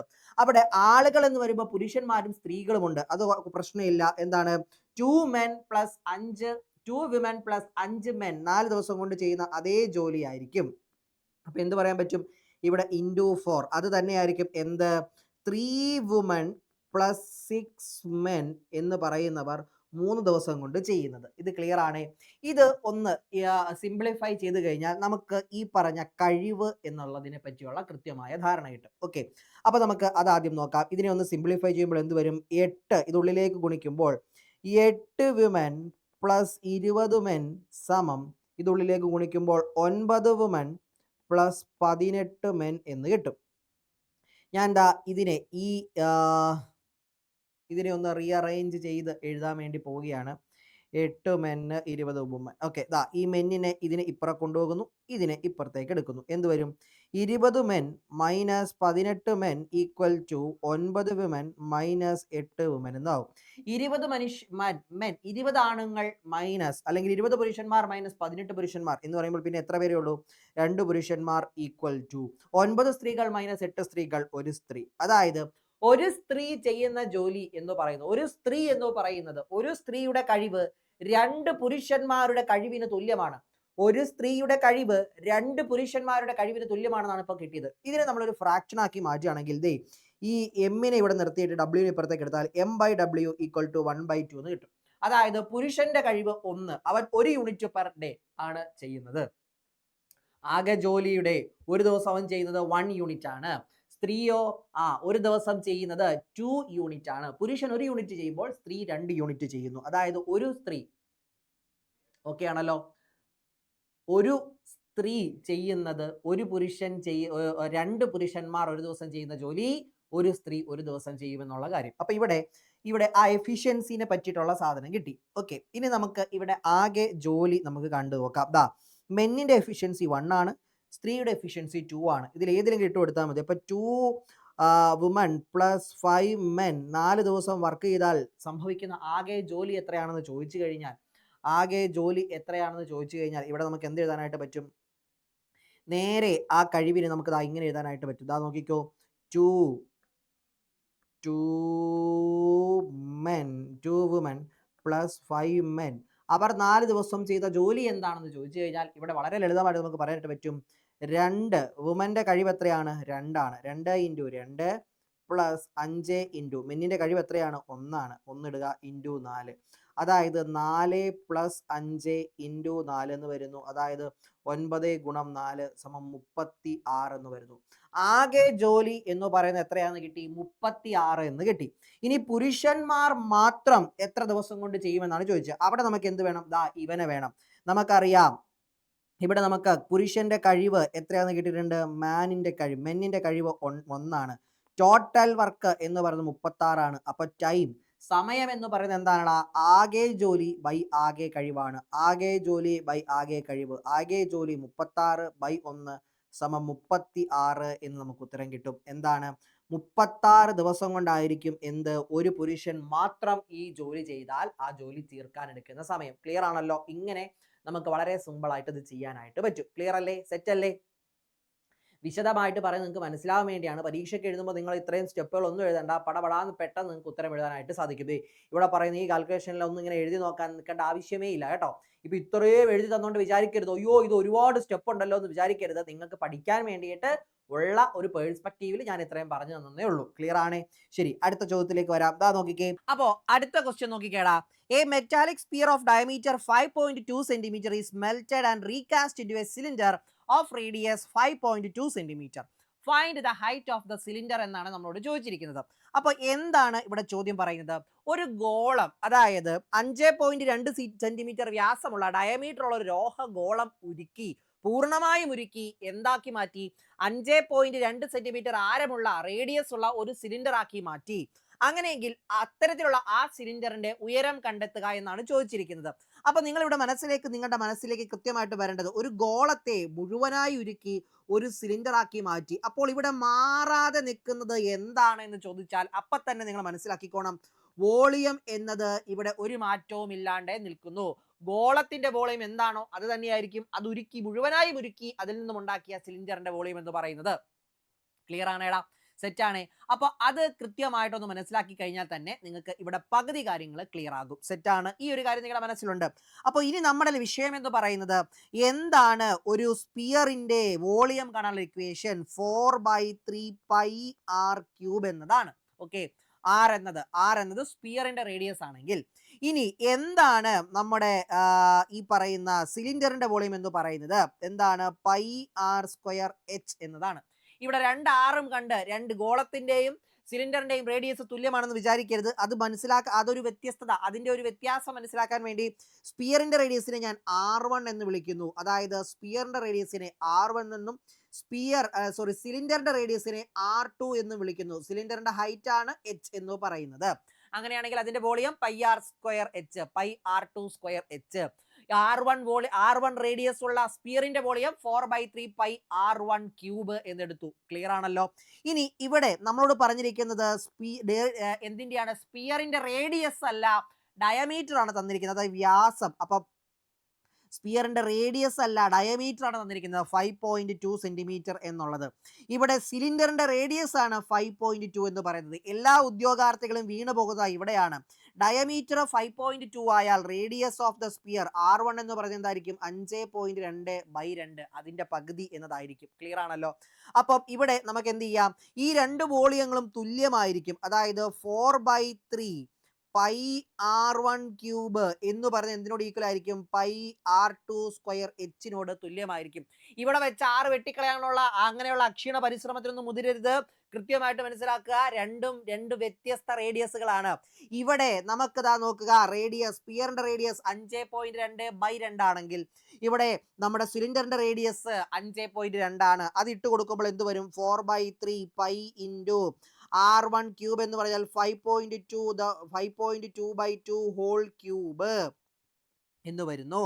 ഈക്വൽ ടു എന്ത് വരും? പൈ ഇൻറ്റു R2 സ്ക്വയർ എന്ന് പറഞ്ഞാൽ 5.2 ദ ഹോൾ സ്ക്വയർ എന്ന് വരുന്നു, ഇൻറ്റു എച്ച് എന്നാകും. ഓക്കെ ആണ്, ഇത്രയും ക്ലിയർ ആണ്. ഇവിടെ എന്ത് സംഭവിക്കും? നോക്കിയേ, പൈയും വെട്ടിപ്പോകും. ഓക്കെ ആണല്ലോ. ഇവിടെ നോക്കുക, ഇവിടെ 5.2/2 ഹോൾ ക്യൂബ് എന്ന് പറഞ്ഞാൽ നമുക്കതിനെ 5.2 ഹോൾ ക്യൂബ് ബൈ 2 ക്യൂബ് എന്ന് എഴുതാം. അങ്ങനെ നോക്കിക്കഴിഞ്ഞാൽ എന്തായി മാറും? ഇവിടെ 4/3 into 5.2 whole cube by 2 cube equal to 5.2 the whole square into H എന്നായിട്ട് മാറും. ഓക്കെ ആണല്ലോ. ഇവിടെ നിങ്ങൾ നോക്കിക്കേ, 5.2 ഹോൾ സ്ക്വയറും ഇവിടെ 5.2 ഹോൾ സ്ക്വയറും ഉണ്ട്. അത് വെട്ടിക്കളഞ്ഞു കഴിഞ്ഞാൽ പിന്നെ എന്തേ ഉള്ളൂ? ഇത് 4/3 ഇൻറ്റു ഇവിടെ ഒരു 5.2 ബൈ 2ന്റെ ക്യൂബ് എത്രയാണ്? 8 എന്ന് വരും, ഈക്വൽ ടു എച്ച് എന്ന് വരും. ഇവിടെ ഇതും കൂടെ വെട്ടിക്കളയുമ്പോൾ ഇവിടെ 2 എന്ന് വരുന്നു. എച്ചിന്റെ വില 5.2/6 എന്ന് വരുന്നു. ഇവിടെ നിങ്ങൾ നോക്കിയാൽ ഓപ്ഷനിൽ ഒന്നും അതില്ല. 20.8 അല്ല, 5.2 അല്ല, 10.4 അല്ല, 5.2/6 എന്ന് പറഞ്ഞാൽ ഒരു കാരണവശാലും 2.6 വരില്ല. ഇവിടെ കേരള PSCക്ക് പറ്റിയ ചെറിയൊരു അബദ്ധമാണ്. അപ്പോൾ നമ്മുടെ ഈ ഒരു ചോദ്യം അവിടെ ക്യാൻസൽ ആവുകയാണ് ചെയ്യുന്നത്. പിന്നെ ഞാൻ എന്തിനു നിങ്ങളെ പഠിപ്പിച്ചു എന്ന് ചോദിച്ചു കഴിഞ്ഞാൽ, ഇവിടെ സിലിണ്ടർ എന്ന് വന്നതുകൊണ്ടാണ് ഇവിടെ ഒരു അബദ്ധം പറ്റിയത്. ശരിക്കും സിലിണ്ടർ അല്ലായിരുന്നു അവിടെ വെക്കേണ്ടത്, കോണാണ് വെച്ചിരുന്നെങ്കിൽ കറക്റ്റ് ആയേനെ. സിലിണ്ടറിന് പകരം കോണായിരുന്നുവെങ്കിൽ കോണിന്റെ വോളിയം എന്താണ്? 1/3 പൈ ആർ സ്ക്വയർ എച്ച് എന്ന് വരും. അപ്പൊ ഇവിടെ ഒരൊറ്റ മാറ്റമേ വരുള്ളൂ, ബാക്കിയെല്ലാം അതുപോലെ നിൽക്കും. 4/3 ഇൻറ്റു 5.2/8 ഈക്വൽ ടു 1/3 പയ്യ വെട്ടിപ്പോയി, പിന്നെ ആർ സ്ക്വയർ വെട്ടിപ്പോയി, പിന്നെ 9/3 ഇൻറ്റു എച്ച് എന്ന് വരും. ഇതും ഈ മൂന്നും വെട്ടിപ്പോകുന്നു, ഈ 4ഉം 8ഉം വെട്ടി 2 എന്നാകുന്നു. H equal to 5.2/2. 5.2ന്റെ പകുതി എന്ന് പറഞ്ഞാൽ 2.6 ആണ്. അങ്ങനെ നോക്കുമ്പോൾ ഓപ്ഷൻ ഡി ആയേനെ. ഒരിക്കൽ കൂടി പറയുന്നു, കോണായിരുന്നു എങ്കിൽ ഉത്തരം 2.6 ആയേനെ. കേരള PSCക്ക് ഒരു അബദ്ധമാണ്. അപ്പൊ നാളെ ഇങ്ങനെ ഒരു ചോദ്യം ശരിയാക്കി നിങ്ങളുടെ മുമ്പിൽ വന്നു കഴിഞ്ഞാലും നിങ്ങൾ മനസ്സിലാക്കിക്കോണം, ഇത് ഇങ്ങനെയാണ് ചെയ്യുന്നത്. ക്യാൻസലേഷൻ ചെയ്യുന്ന പ്രോസസ്സ് കൃത്യമായിട്ട് നിങ്ങളുടെ മനസ്സിലുണ്ടാകണം. അവിടെ ഹരണം മൊത്തം ചെയ്യാൻ പോകണ്ട, ക്യാൻസലേഷൻ അവിടെ നടക്കും. ഓക്കെ, വെട്ടിക്രിയ എന്ന് പറയുന്ന പ്രോസസ്സ് അവിടെ കൃത്യമായിട്ട് ഉപയോഗിക്കുന്ന ഒരാളാണ് ഉത്തരത്തിലേക്ക് പെട്ടെന്ന് എത്തുന്നത് എന്ന് മനസ്സിലാക്കുക. ഓക്കെ അല്ലേ? ക്ലിയർ അല്ലേ? സെറ്റ് അല്ലേ? ശരി, അടുത്ത ചോദ്യത്തിലേക്ക് വരാം. നോക്കിക്കേ, Kiran was working in a private financial firm. He invested 50,000 at an interest of rate 12% per annum, compounded half yearly. ഈ ഒരു വാക്കാണ് നിങ്ങളുടെ ഉള്ളിൽ ആദ്യം ഉടക്കേണ്ടത്. What will be the amount he receive after 1 year? ഒരു വർഷത്തിന് ശേഷം കിട്ടുന്ന എത്രയാണ്? അപ്പൊ എന്താ പറയുന്നത്? കിരൺ ഒരു സ്വകാര്യ സാമ്പത്തിക സ്ഥാപനത്തിൽ ജോലി ചെയ്യുകയായിരുന്നു. അദ്ദേഹം 12% വാർഷിക പലിശ നിരക്കിൽ 50,000 രൂപ അർദ്ധവാർഷിക കാലയളവിൽ സംയുക്തമായി നിക്ഷേപിച്ചു. ഓക്കെ ആണല്ലോ. ഒരു വർഷം 12% പലിശ ലഭിക്കുന്ന ഒരു ബാങ്കിൽ, ഒരു പ്രൈവറ്റ് സ്ഥാപനത്തിൽ 50,000 രൂപ നിക്ഷേപിക്കുന്നു. എല്ലാ 6 മാസം കൂടുമ്പോഴും പലിശ ലഭിക്കും. എല്ലാ 6 മാസം കൂടുമ്പോഴും പലിശ കോമ്പൗണ്ട് ആകുന്നു. കോമ്പൗണ്ടഡ് ഹാഫ് ഇയർലി എന്ന് പറഞ്ഞാൽ 12% ഒരു വർഷം പലിശ ലഭിക്കുന്നത്.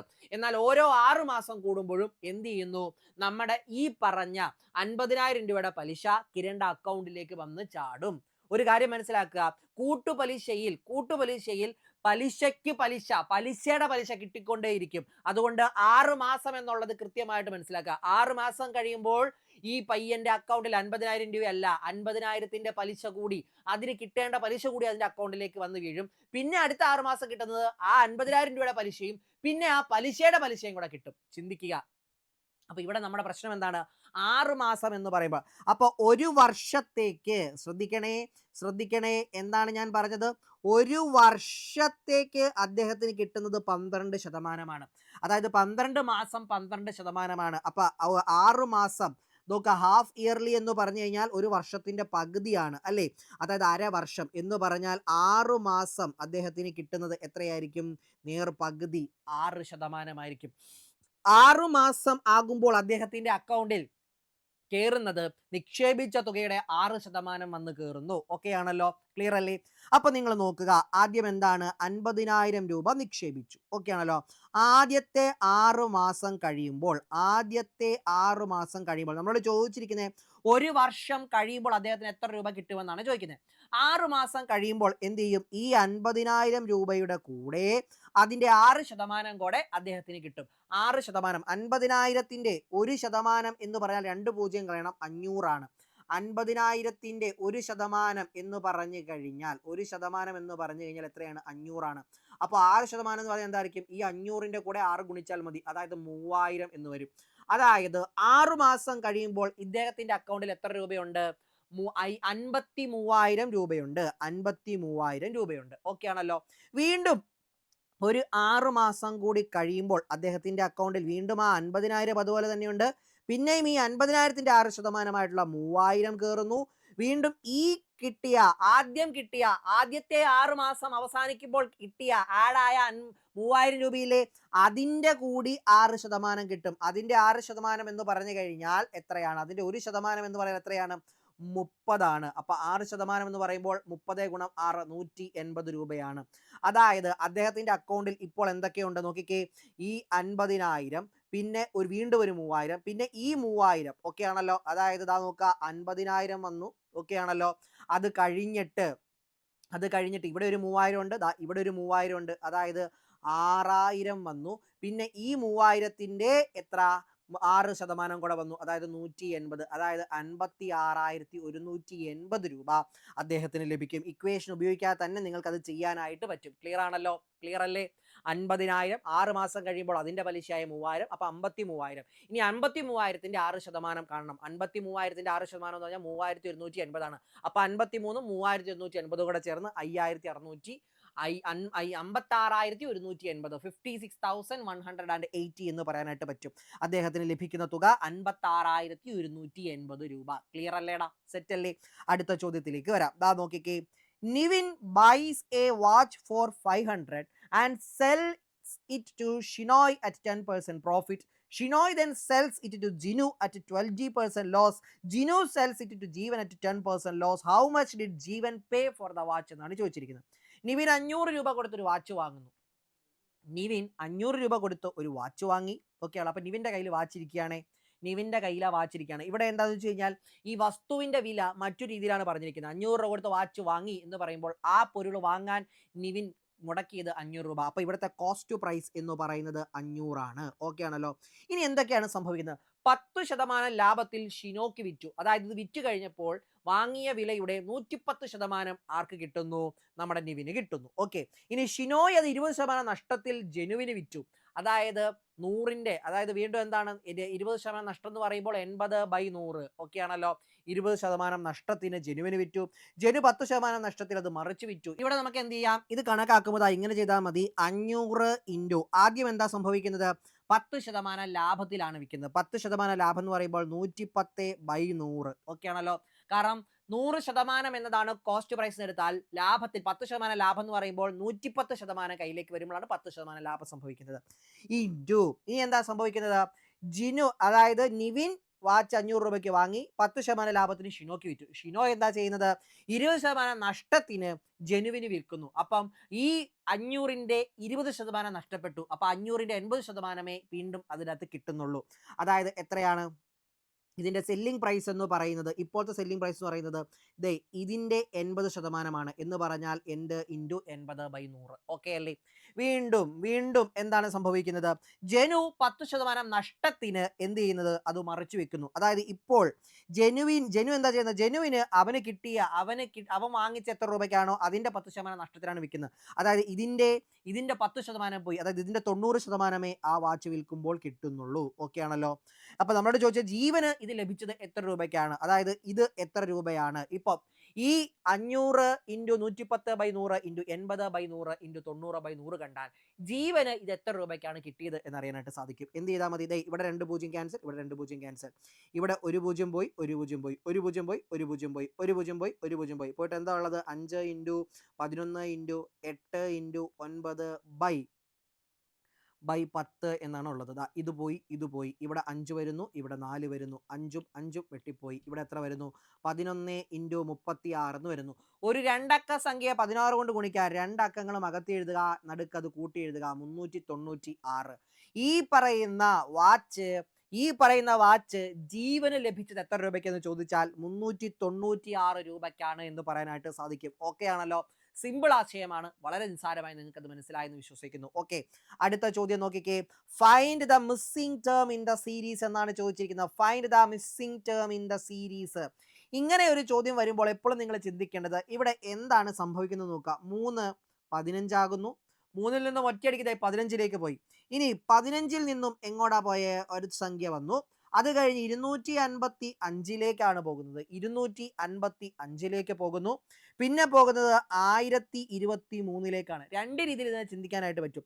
നിങ്ങൾ ഈ 3 നോക്കിക്കഴിഞ്ഞാൽ എന്താണ്, ഈ 3 എന്ന് പറയുന്നത് 2ന്റെ സ്ക്വയറിൽ നിന്നും 1 കുറയ്ക്കുന്നതാണ്. 4 - 1 ആണ് 3 എന്ന് പറയുന്നത്.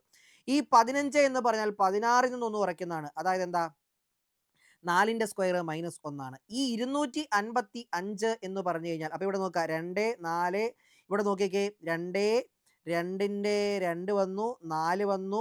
ഓക്കെ, ഇനി അടുത്ത ഏതാണ് വരേണ്ടത് നമുക്കറിയാം, 2 4 അടുത്ത ഏതാണ്, 2 വെച്ച് കൂടി പോകുന്നതല്ല. ഇവിടെ അടുത്ത് നോക്കാം, നമുക്ക് ഇതെന്താണെന്ന് നോക്കാം. ഇവിടെ 8, ഇനി 8ന്റെ ഇരട്ടി, 2ന്റെ ഇരട്ടി 4, 4ന്റെ ഇരട്ടി 8, 8ന്റെ ഇരട്ടി 16ന്റെ സ്ക്വയർ എന്ന് പറയുന്നത് 256 ആണ്.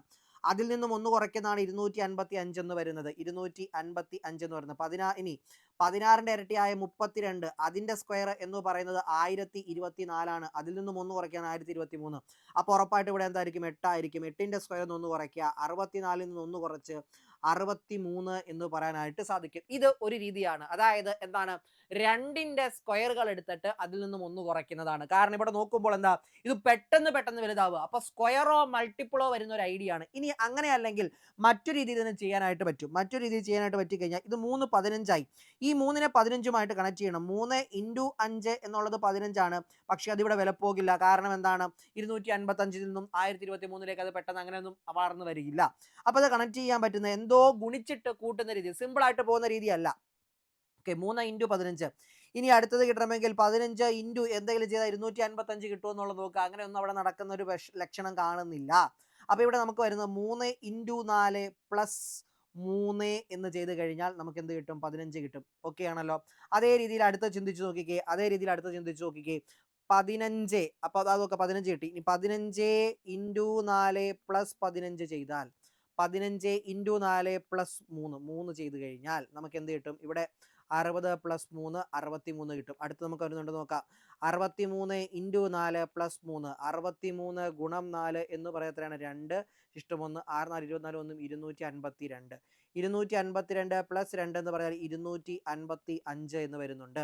അപ്പോൾ നമുക്ക് എന്ത് പറയാനായിട്ട് സാധിക്കും? 63 അങ്ങനെയും പറയാനായിട്ട് സാധിക്കും. പക്ഷെ അത് പെട്ടെന്ന് കിട്ടി എന്ന് വരില്ല. ഡിഗ്രി ലെവൽ ആയതുകൊണ്ട് ഇത്തരം ചോദ്യങ്ങൾ നിങ്ങളുടെ സമയം കാർന്നെടുക്കും. അപ്പോൾ പവർ കണ്ട്, അതായത് 2ന്റെ സ്ക്വയർ എന്ന് 1 കുറയ്ക്കുന്നു, 4ന്റെ സ്ക്വയർ എന്ന് 1 കുറയ്ക്കുന്നു, 8ന്റെ സ്ക്വയർ എന്ന് 1 കുറയ്ക്കുന്നു. അതാണ് എപ്പോഴും കണക്ട് ചെയ്യാൻ പറ്റുന്നതിന് മറ്റൊരു രീതി കൂടി ഉണ്ട് എന്നുള്ളത് മനസ്സിലാക്കാൻ വേണ്ടി മാത്രം ഞാനത് അവിടെ ഒന്ന് പറഞ്ഞേ ഉള്ളൂ. അപ്പോൾ ഒരു കാര്യം നിങ്ങൾ ഇവിടെ മനസ്സിലാക്കണം.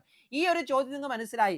മിസ്സിംഗ് ടേം കണ്ടുപിടിക്കാൻ പറയുമ്പോൾ എല്ലാവരും ഒരേ ലോജിക്ക് ഉപയോഗിച്ചാണ് കണ്ടുപിടിക്കണം എന്നൊരു നിർബന്ധവും ഇല്ല. ശരിയായ ആൻസറിലേക്ക് എത്താൻ പല രീതിയിൽ കണക്ട് ചെയ്യാം. ഓരോ മനുഷ്യന്റെയും ലോജിക്ക് അവിടെ എങ്ങനെ വർക്കാവുന്നു എന്നനുസരിച്ചാണ്. എന്ന് വിചാരിച്ച് ഏതെങ്കിലും ഒരു ലോജിക്ക് കണക്ട് ചെയ്താൽ അത് കിട്ടിയെന്ന് വരില്ല കേട്ടോ. അഡ്ജസ്റ്റ്മെന്റ് അവിടെ നടക്കില്ല. എല്ലാ നമ്പേഴ്സിനും അത് ആപ്ലിക്കബിൾ ആണെങ്കിൽ മാത്രമേ അത് കറക്റ്റ് ആയിട്ട് വരികയുള്ളൂ. അങ്ങനെ വരുന്ന 2 റീസണുകൾ, 2 വഴികളിലൂടെ ഇത് കണക്ട് ചെയ്യാൻ പറ്റുന്ന ഒരു സാഹചര്യം അവിടെ ഉണ്ട്. അങ്ങനെ ചിന്തിച്ചു നോക്കണം. അതാണ് ലോജിക്ക്, മെന്റൽ എബിലിറ്റിയുടെ ഒരു പ്രത്യേകത എന്ന് പറയുന്നത്. ഓക്കെ ആണല്ലോ? വഴികൾ പലത്, ഉത്തരം ഒന്ന്. ഓക്കെ, ശരി. അപ്പൊ നമുക്ക് എന്ത് ചെയ്യാം? അടുത്ത ചോദ്യത്തിലേക്ക് വരാം. ഇത് വളരെ നിസ്സാരമായിട്ട് ചെയ്യാൻ പറ്റുന്ന ഒരു ചോദ്യം. ഗണ്ണിൽ നിന്നും ബുള്ളറ്റ് വരുന്നു. അങ്ങനെയാണെങ്കിൽ ചിമ്മിനിയിൽ നിന്നും എന്ത് വരുന്നു? വാട്ടർ വരുമോ? ഇല്ല. ഹൗസ് വരുമോ? ഇല്ല. വീട്ടിലാണ് ചിമ്മിനി ഉള്ളത്. ചിമ്മിനിയിൽ നിന്നും പുറത്തേക്ക് വരുന്നത് എന്താണ്? Smoke, air. നിങ്ങൾ ചിന്തിച്ചേ, നിങ്ങളുടെ വീട്ടിൽ ചിമ്മിനി വെക്കുന്നത് വായു പുറത്തേക്ക് പോകാൻ വേണ്ടിയാണോ? അല്ല. എന്താണ്? അടുപ്പിലുള്ള പുക പുറത്തേക്ക് പോകാൻ. വളരെ ലളിതമായിട്ട് ചിന്തിക്കുക. ഇവിടെ 2 കൺഫ്യൂഷൻ വരാൻ പെട്ടെന്ന്. ഓക്കെ ആണല്ലോ? ഇതൊക്കെ നിങ്ങൾ ചിന്തിക്കും, ഇപ്പൊ ചിന്തിക്കും, എന്റെ പൊന്നു സാറേ ഈ കൺഫ്യൂഷൻ ഞങ്ങൾക്ക് എക്സാം ഹാളിൽ വരില്ല. എക്സാം ഹാളിൽ വരില്ല എന്ന് നമുക്ക് ഉറപ്പിച്ച് പറയാൻ പറ്റില്ല. നമ്മുടെ ലോജിക്ക്, നമ്മുടെ സ്ട്രെസ്, സ്ട്രെയിന്, ടൈം, പ്രഷർ എല്ലാം നമ്മുടെ യുക്തിപരമായ ചിന്തയെ എപ്പോഴും സ്വാധീനിക്കുന്നുണ്ട്. അതുകൊണ്ടാണ് എളുപ്പമുള്ള ചോദ്യങ്ങളാണ് ഏറ്റവും കൂടുതൽ ആളുകൾക്ക് ഇങ്ങനെയുള്ള സാഹചര്യം കൈമോശം വരുന്നത്. അതുകൊണ്ട് നിസ്സാരക്കാരനായി ഇവനെ കാണരുത്. നമ്മുടെ അശ്രദ്ധ നമ്മളെ ചതിക്കാൻ പാടില്ല. അപ്പോൾ അതാ നോക്കുക, ചിമ്മിനിയിൽ നിന്നും എന്തായിരിക്കും? പുകയായിരിക്കും വരുന്നത്. Option C. ക്ലിയർ ആണ്. അടുത്ത ചോദ്യത്തിലേക്ക് വരാം. Find the odd one out എന്നുള്ളതാണ് അടുത്ത ചോദ്യം എന്ന് പറയുന്നത്. Find the odd one out. ഇത് എങ്ങനെ ചെയ്യാനായിട്ട് സാധിക്കും? 1116, 288, 576, 964 എന്നുള്ളതാണ്. ഓക്കെ, ഇവിടെ പല രീതിയിൽ ഇതിനെ കണക്ട് ചെയ്യാനായിട്ട് പറ്റും. നിങ്ങൾ നോക്കിക്കേ, 6 6ഉം 3ഉം 9. എന്താണ്? 9 എന്ന് കിട്ടി. ഇവിടെ നോക്കുക, 8 2 10, 10 8 18. ഇത് കിട്ടി. ഓക്കെ, ഇത് മൾട്ടിപ്പിൾ ഓഫ് 9 ആണ്. ഇത് മൾട്ടിപ്പിൾ ഓഫ് 9 ആണ്. ഇനി 6ഉം 5ഉം 11, 11ഉം 1ഉം എത്ര എന്ന് വരും? 18 എന്ന് വരും. 18 എന്ന് വരും. ഇത് മൾട്ടിപ്പിൾ ഓഫ് 9 ആണ്. ഇനി 6 4 10, 10 1ഉം 19 എന്ന് വരും. 10 9 19. 6 4 10, 10 1 19. ഇതെന്തല്ല? മൾട്ടിപ്പിൾ ഓഫ് 9 അല്ല. ബാക്കി 3 പേർക്കും പൊതുവായിട്ടുള്ള ഒരു കാര്യം പാലിക്കാതെ ആ കൂട്ടത്തിൽ നിൽക്കുന്ന ഒരുവനാരോ അവനായിരിക്കും ഒറ്റയാൻ എന്ന് പറയുന്നത്. ബാക്കി 3 നമ്പറുകളും എന്താണ്? മൾട്ടിപ്പിൾ ഓഫ് 9 ആണ്. എന്നാൽ ഈ 964 എന്ന് പറയുന്നത് മൾട്ടിപ്പിൾ ഓഫ് 9 അല്ല. സോ അതായിരിക്കും നമ്മുടെ ഉത്തരം. ഓപ്ഷൻ എ ആയിരിക്കും. ഇനി ഇത് മറ്റൊരു രീതിയിൽ ചിന്തിക്കാനായിട്ട് പറ്റും. നിങ്ങൾ നോക്കുക, ഇതെല്ലാം കൂടെ കൂട്ടുമ്പോൾ എത്രയാണ് വരുന്നത്? 9 ആണ് വരുന്നത് അല്ലേ? ഓക്കെ, ഇതെല്ലാം കൂടെ കൂട്ടുമ്പോൾ എത്രയാണ് വരുന്നത്? 2ഉം 8ഉം 8 കൂടെ കൂട്ടും 18 വരും. 8 1 കൂടെ കൂട്ടിയാൽ 9 വരും. ഇവിടെ 5ഉം 7ഉം 6ഉം കൂട്ടിയാൽ 18 വരും. 1ഉം 8ഉം കൂടെ കൂട്ടിയാൽ വീണ്ടും 9 വരും. ഇവിടെ 9ഉം 6ഉം 4ഉം കൂടെ കൂട്ടിയാൽ 19 വരും. ഈ 1ഉം 9 കൂടെ കൂട്ടിയാൽ 10 ആണ്. അതിന് വീണ്ടും കൂട്ടിയാൽ 1 ആണ്. ഇവിടെ നോക്കുക, ബാക്കി 3 പേരുടെയും അക്കങ്ങളുടെ തുക 9 ആണ്. എന്നാൽ ഈ 964 മാത്രം 1 ആണ്. അങ്ങനെയും പറയാം. വീണ്ടും ഒരേ ചോദ്യം, 2 ലോജിക്കുകൾ, സെയിം ആൻസറുകൾ. ഒരേ ചോദ്യം, 2 ലോജിക്കുകൾ, സെയിം ആൻസറുകൾ. കൃത്യമായിട്ട് ശ്രദ്ധിക്കണം കേട്ടോ. ഓക്കെ അല്ലേടാ? ക്ലിയർ അല്ലേ? ശരി. അപ്പൊ അടുത്ത ചോദ്യം പിടിച്ചോ. അടുത്ത ചോദ്യം, in A certain code teacher is written as. Teacher എന്ന് പറയുന്നത് ഒരു കോഡ് ഭാഷയിൽ TEACHER എന്ന് പറയുന്നത് എങ്ങനെ എഴുതിയിരിക്കുന്നു? YJFHMJW. എഡ്യൂക്കേഷൻ എന്നത് എങ്ങനെ കോഡ് ചെയ്യപ്പെട്ടിരിക്കുന്നു എന്നാണ് ചോദിച്ചിരിക്കുന്നത്. ഓക്കെ, അപ്പൊ ഇവിടെ നോക്കിക്കഴിഞ്ഞാൽ നിങ്ങൾക്ക് അറിയാനേ പറ്റുന്ന ഒരു കാര്യമുണ്ട്. ടിയിൽ നിന്നും 5 ചാടി. ഓക്കെ, ഈ ABCDEFGHIJ 5 മുമ്പോട്ട് ചാടി. 5 മുമ്പോട്ട് ചാടി. ABCDEF 5 മുമ്പോട്ട് ചാടി. ഓക്കെ ആണ്. ABCDEFGH 5 മുമ്പോട്ട് ചാടി. അപ്പൊ എല്ലാം എന്താണ്? 5 മുമ്പോട്ട് ചാടി വരുന്നതാണ്. എച്ച് എമ്മിലേക്ക് പോയി, HIJKLM 5 മുമ്പോട്ട് ചാടി, ഇ ജെയിലേക്ക് പോയി 5 മുമ്പോട്ട് ചാടി, RSTUVW 5 മുമ്പോട്ട് ചാടി. അപ്പൊ എന്ത് ചെയ്യണം? ഈ 5 മുമ്പോട്ട് ചാടിയാൽ ജെയിലേക്ക് ചെല്ലും, എൻ 5 മുമ്പോട്ട് ചാടിയാൽ HIJKLMNOPQRS ജെയിൽ തുടങ്ങി എസ്സിൽ അവസാനിക്കുന്ന എത്ര എണ്ണമുണ്ട്? എല്ലാം അങ്ങനെയാണ്. ഇനി ഡി എങ്ങോട്ട് പോകും നമുക്ക് നോക്കാം. ABCDEFGHI ജെ ഐയിൽ തുടങ്ങുന്നത് എല്ലാം ഐയിലാണുള്ളത്. ഇനി നമുക്ക് നോക്കാം ഓ എങ്ങോട്ട് പോകും നോക്കാം. HIJKLMNOPQRST ഫ്രണ്ടിൽ JI പിന്നിൽ TS, ഫ്രണ്ടിൽ JI പിന്നിൽ TS, ഇത് രണ്ടും വെട്ടാം, രണ്ടെണ്ണമായി.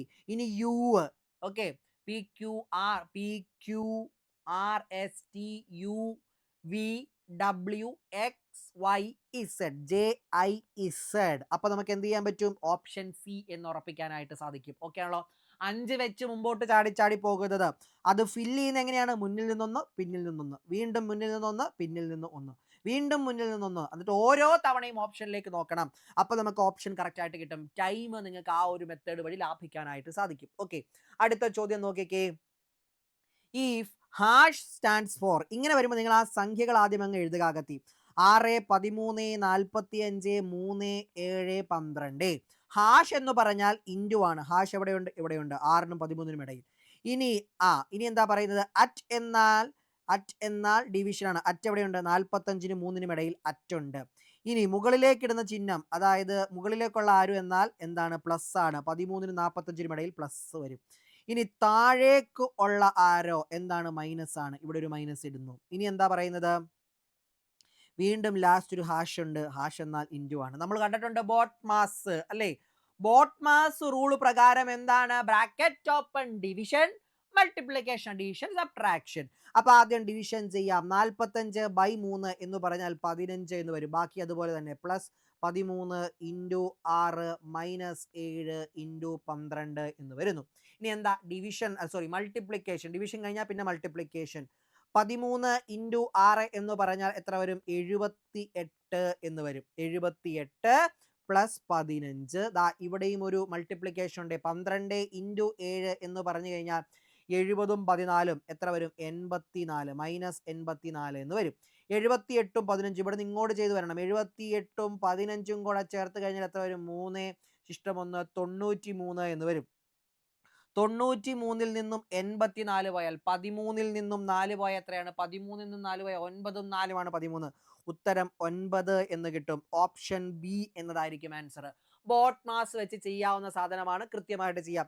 ഒരു കാര്യം നിങ്ങളെ റിമൈൻഡ് ചെയ്യിപ്പിച്ചോട്ടെ. ഒരു കാര്യം, അതായത് നമുക്ക് ചെയ്തു വരുമ്പോൾ അവസാനം വരുന്ന സ്റ്റെപ്പിൽ പ്ലസും മൈനസും മാത്രമേ ഉള്ളൂ എങ്കിൽ നിങ്ങൾ എപ്പോഴും ഓർത്തോണം, ലെഫ്റ്റിൽ നിന്നും റൈറ്റിലേക്ക് ചെയ്ത് സെറ്റ് ചെയ്യുക. ലെഫ്റ്റ് ടു റൈറ്റ് എന്ന രീതിയിൽ ചെയ്ത് സെറ്റ് ചെയ്യുക. ഓക്കെ ആണല്ലോ? അടുത്ത ചോദ്യം നോക്കിക്കേടാ.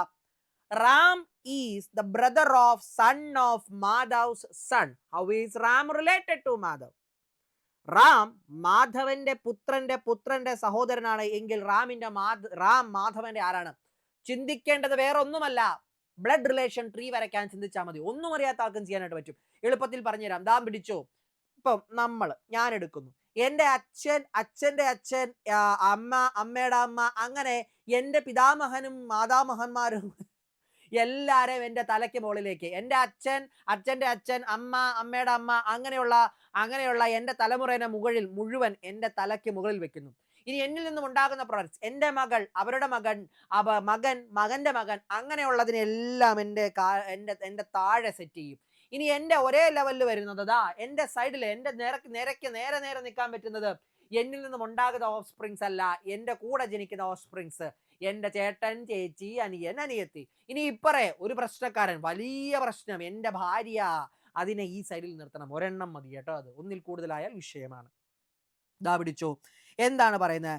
Ram is brother of son of Madhav son. Ram മാധവന്റെ പുത്രന്റെ സഹോദരനാണ്.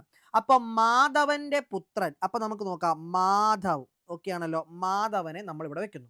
മാധവന്റെ പുത്രൻ, അപ്പൊ മാധവന്റെ പുത്രൻ, ഓക്കെ ആണല്ലോ? ഇനി ആ പുത്രന്റെ പുത്രൻ, അപ്പൊ മാധവന്റെ പുത്രന്റെ പുത്രൻ എന്ന് പറയുമ്പോൾ അതായത് മാധവന്റെ പുത്രന്റെ പുത്രൻ നമുക്ക് കിട്ടി. ഓക്കെ ആണോ? മാധവന്റെ പുത്രന്റെ സഹോദരനാണ് ആര്? റാം എന്ന് പറയുന്നത്. ഇദ്ദേഹത്തിന്റെ സഹോദരനാണ് റാം എന്ന് പറയുന്നത്. അപ്പൊ റാമും മാധവനും തമ്മിലുള്ള ബന്ധമാണ് ചോദിച്ചിരിക്കുന്നത്. എന്താണ് ചോദിച്ചിരിക്കുന്നത്? റാം മാധവനുമായി എങ്ങനെ റിലേറ്റ് ചെയ്തിരിക്കുന്നു? റാം മാധവന്റെ ആരാണ് എന്ന് പറയാനായിട്ട് പറ്റും? കൊച്ചുമകൻ എന്ന് പറയാനായിട്ട് പറ്റും. റാം മാധവന്റെ കൊച്ചുമകനാണ് എന്ന് പറയാനായിട്ട് പറ്റും. അങ്ങനെയെങ്കിൽ നമുക്ക് അടുത്ത ചോദ്യം നോക്കാം. A clock seen through a mirror shows 7:10. What is the correct time in the clock? ഒരു ക്ലോക്കിലെ സമയം കണ്ണാടിയിൽ 7:10 എന്ന് കാണിക്കുന്നു എങ്കിൽ ക്ലോക്കിൽ കാണിച്ച യഥാർത്ഥ സമയം എത്ര? അപ്പൊ നോക്കാം, പ്രതിബിംബമാണ് ചോദിച്ചിരിക്കുന്നത്. സമയം എത്രയാണ് പറഞ്ഞിരിക്കുന്നത്? 7:10. അങ്ങനെ വരുമ്പോൾ എന്താ ചെയ്യേണ്ടത്? 11:60 നിന്നും കുറയ്ക്കണം 7:10. എത്ര വരും? നിസാരമായിട്ട് പറയാം, 4:50 എന്നതായിരിക്കും യഥാർത്ഥ സമയം എന്ന് പറയുന്നത്. ഓക്കെ അല്ലേടാ? 4:50 എന്നതായിരിക്കും യഥാർത്ഥ സമയം എന്ന് പറയുന്നത്. ഓക്കെ, സെറ്റാണ്. അടുത്ത ചോദ്യത്തിലേക്ക് വരാം. അതാ നോക്കിക്കേ. What is the angle traced by minute hand of a clock in 35 minute? ഒരു ഘടികാരത്തിന്റെ മിനിറ്റ് സൂചി 35 മിനിറ്റ് കാണിക്കുന്ന കോണിന്റെ അളവ് എത്ര എന്ന് പറഞ്ഞാൽ, ഒരു ഘടികാരം 35 ഇപ്പൊ തുടങ്ങി, ഒരു പോയിന്റിൽ നിന്ന് തുടങ്ങി, എന്നിട്ട് 35 മിനിറ്റ് ഒരു ഘടികാരത്തിന്റെ മിനിറ്റ് സൂചി നീങ്ങിക്കഴിഞ്ഞാൽ അതിന്റെ കോണളവ് എത്ര എന്നുള്ളതാണ്. അപ്പൊ നിങ്ങൾ മനസ്സിലാക്കേണ്ടത്, ഒരു മിനിറ്റ് സൂചി മിനിറ്റ് ഹാൻഡ് ഒരു മിനിറ്റിൽ എത്ര ഡിഗ്രി തിരിയുമെന്ന് ചോദിച്ചാൽ 6 ഡിഗ്രി തിരിയും. അതായത് ഒരു മിനിറ്റിൽ മിനിറ്റ് സൂചി 6 ഡിഗ്രി തിരിയുന്നു. അങ്ങനെയാണെങ്കിൽ 35 മിനിറ്റിൽ എത്ര ഡിഗ്രി തിരിയും? 35 × 6 ഡിഗ്രി എന്ന് പറയുമ്പോൾ എത്രയാണ്? 180ഉം 180ഉം 30ഉം എത്ര വരുന്നടാ? 210 എന്ന് വരുന്നു. ഓക്കെ അല്ലേ? 210 ഡിഗ്രി എന്ന് നമുക്ക് ഉത്തരം കിട്ടും. 210 ഡിഗ്രി എന്നതായിരിക്കും ആൻസർ. വളരെ ലളിതമായിട്ട് നിങ്ങൾക്ക് അത് ഉത്തരം ചെയ്യാനായിട്ട് പറ്റും. ഓക്കെ ആണ്, ക്ലിയർ ആണ്. അടുത്ത ചോദ്യം നോക്കിക്കേ. ഈ ഫെബ്രുവരി 1, 2008 ഈസ് വെഡ്നെസ്ഡേ. അതായത് നോക്കുക, ഫെബ്രുവരി 1, 2008 എന്ന് പറയുന്നത് ഒരു ബുധനാഴ്ചയായിരുന്നു, വെഡ്നെസ്ഡേ ആണ്.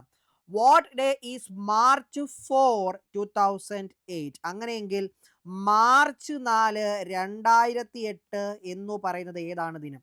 അപ്പൊ നിങ്ങളിവിടെ അറിയേണ്ടത്, രണ്ടിടത്തും വർഷം സെയിം ആണല്ലേ? വർഷം സെയിം ആണ്. അപ്പൊ നിങ്ങൾ അറിയേണ്ട കാര്യം, ഈ ഫെബ്രുവരി 1 കഴിഞ്ഞ് മാർച്ച് 4ലേക്ക് എത്താൻ എത്ര ദിവസം വേണം? അപ്പൊ ഫെബ്രുവരി 1 കൂട്ടണോ? വേണ്ട, തൊട്ടടുത്ത ദിവസം തൊട്ടെടുത്താൽ മതി. അതായത് ഫെബ്രുവരി 2 മുതൽ ഫെബ്രുവരി അവസാനം എത്ര വരെ ഉണ്ട്?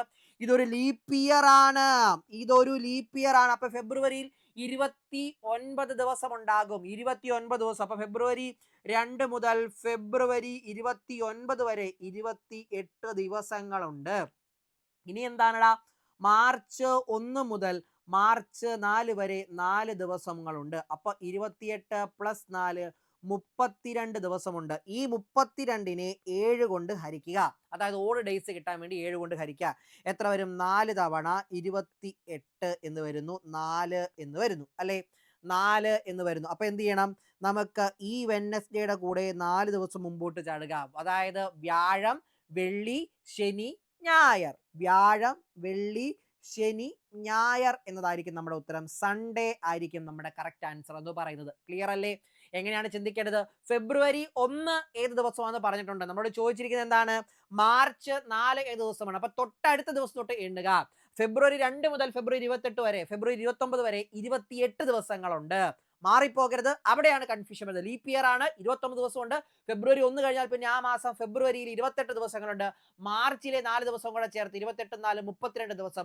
ഒറ്റ എണ്ണം അല്ലെങ്കിൽ ഒറ്റ ഓഡ് ഡേയ്സ് കാണാൻ വേണ്ടി 32നെ 7 കൊണ്ട് ഹരിക്കുക. ശിഷ്ടം കിട്ടുന്നത് നോക്കുക, 4ആണ്. ആ 4ആണ് ഓഡ് ഡേയ്സ് എന്ന് പറയുന്നത്. അത് ഈ പറഞ്ഞ ബുധന്റെ കൂടെ ആഡ് ചെയ്യുക. ബുധൻ കഴിഞ്ഞ് 4ാം ദിവസം ഞായറാഴ്ചയാണ്. ഉത്തരം ഞായർ, സൺഡേ എന്നതായിരിക്കും. ക്ലിയർ അല്ലേടാ? ശരി, അപ്പൊ അടുത്ത ചോദ്യം നോക്കിക്കേ. If P is south of Q and R is west of Q, in what direction is P with respect to R? ഇവിടെ നിങ്ങളൊരു കാര്യം ശ്രദ്ധിച്ചോ. P എന്നത് ക്യൂവിന്റെ തെക്ക് ഭാഗത്തും R എന്നത് ക്യൂവിന്റെ പടിഞ്ഞാറ് ഭാഗത്തും ആണ്. അപ്പൊ ക്യൂവിനെ വെച്ചിട്ടാണ് ഈ ഭാഗങ്ങൾ പറഞ്ഞിരിക്കുന്നത്. അപ്പൊ നിങ്ങളിവിടെ കൃത്യമായിട്ട് മനസ്സിലാക്കേണ്ടത്, ഇത് ഈസ്റ്റ്, ഇത് വെസ്റ്റ്, ഇത് സൗത്ത്, ഇത് നോർത്ത്. ഇനി എന്താ പറയുന്നത്? P is south of Q. അപ്പൊ ക്യൂവിനെ നിർത്തുക. ക്യൂവിനെ അവിടെ നിർത്താം.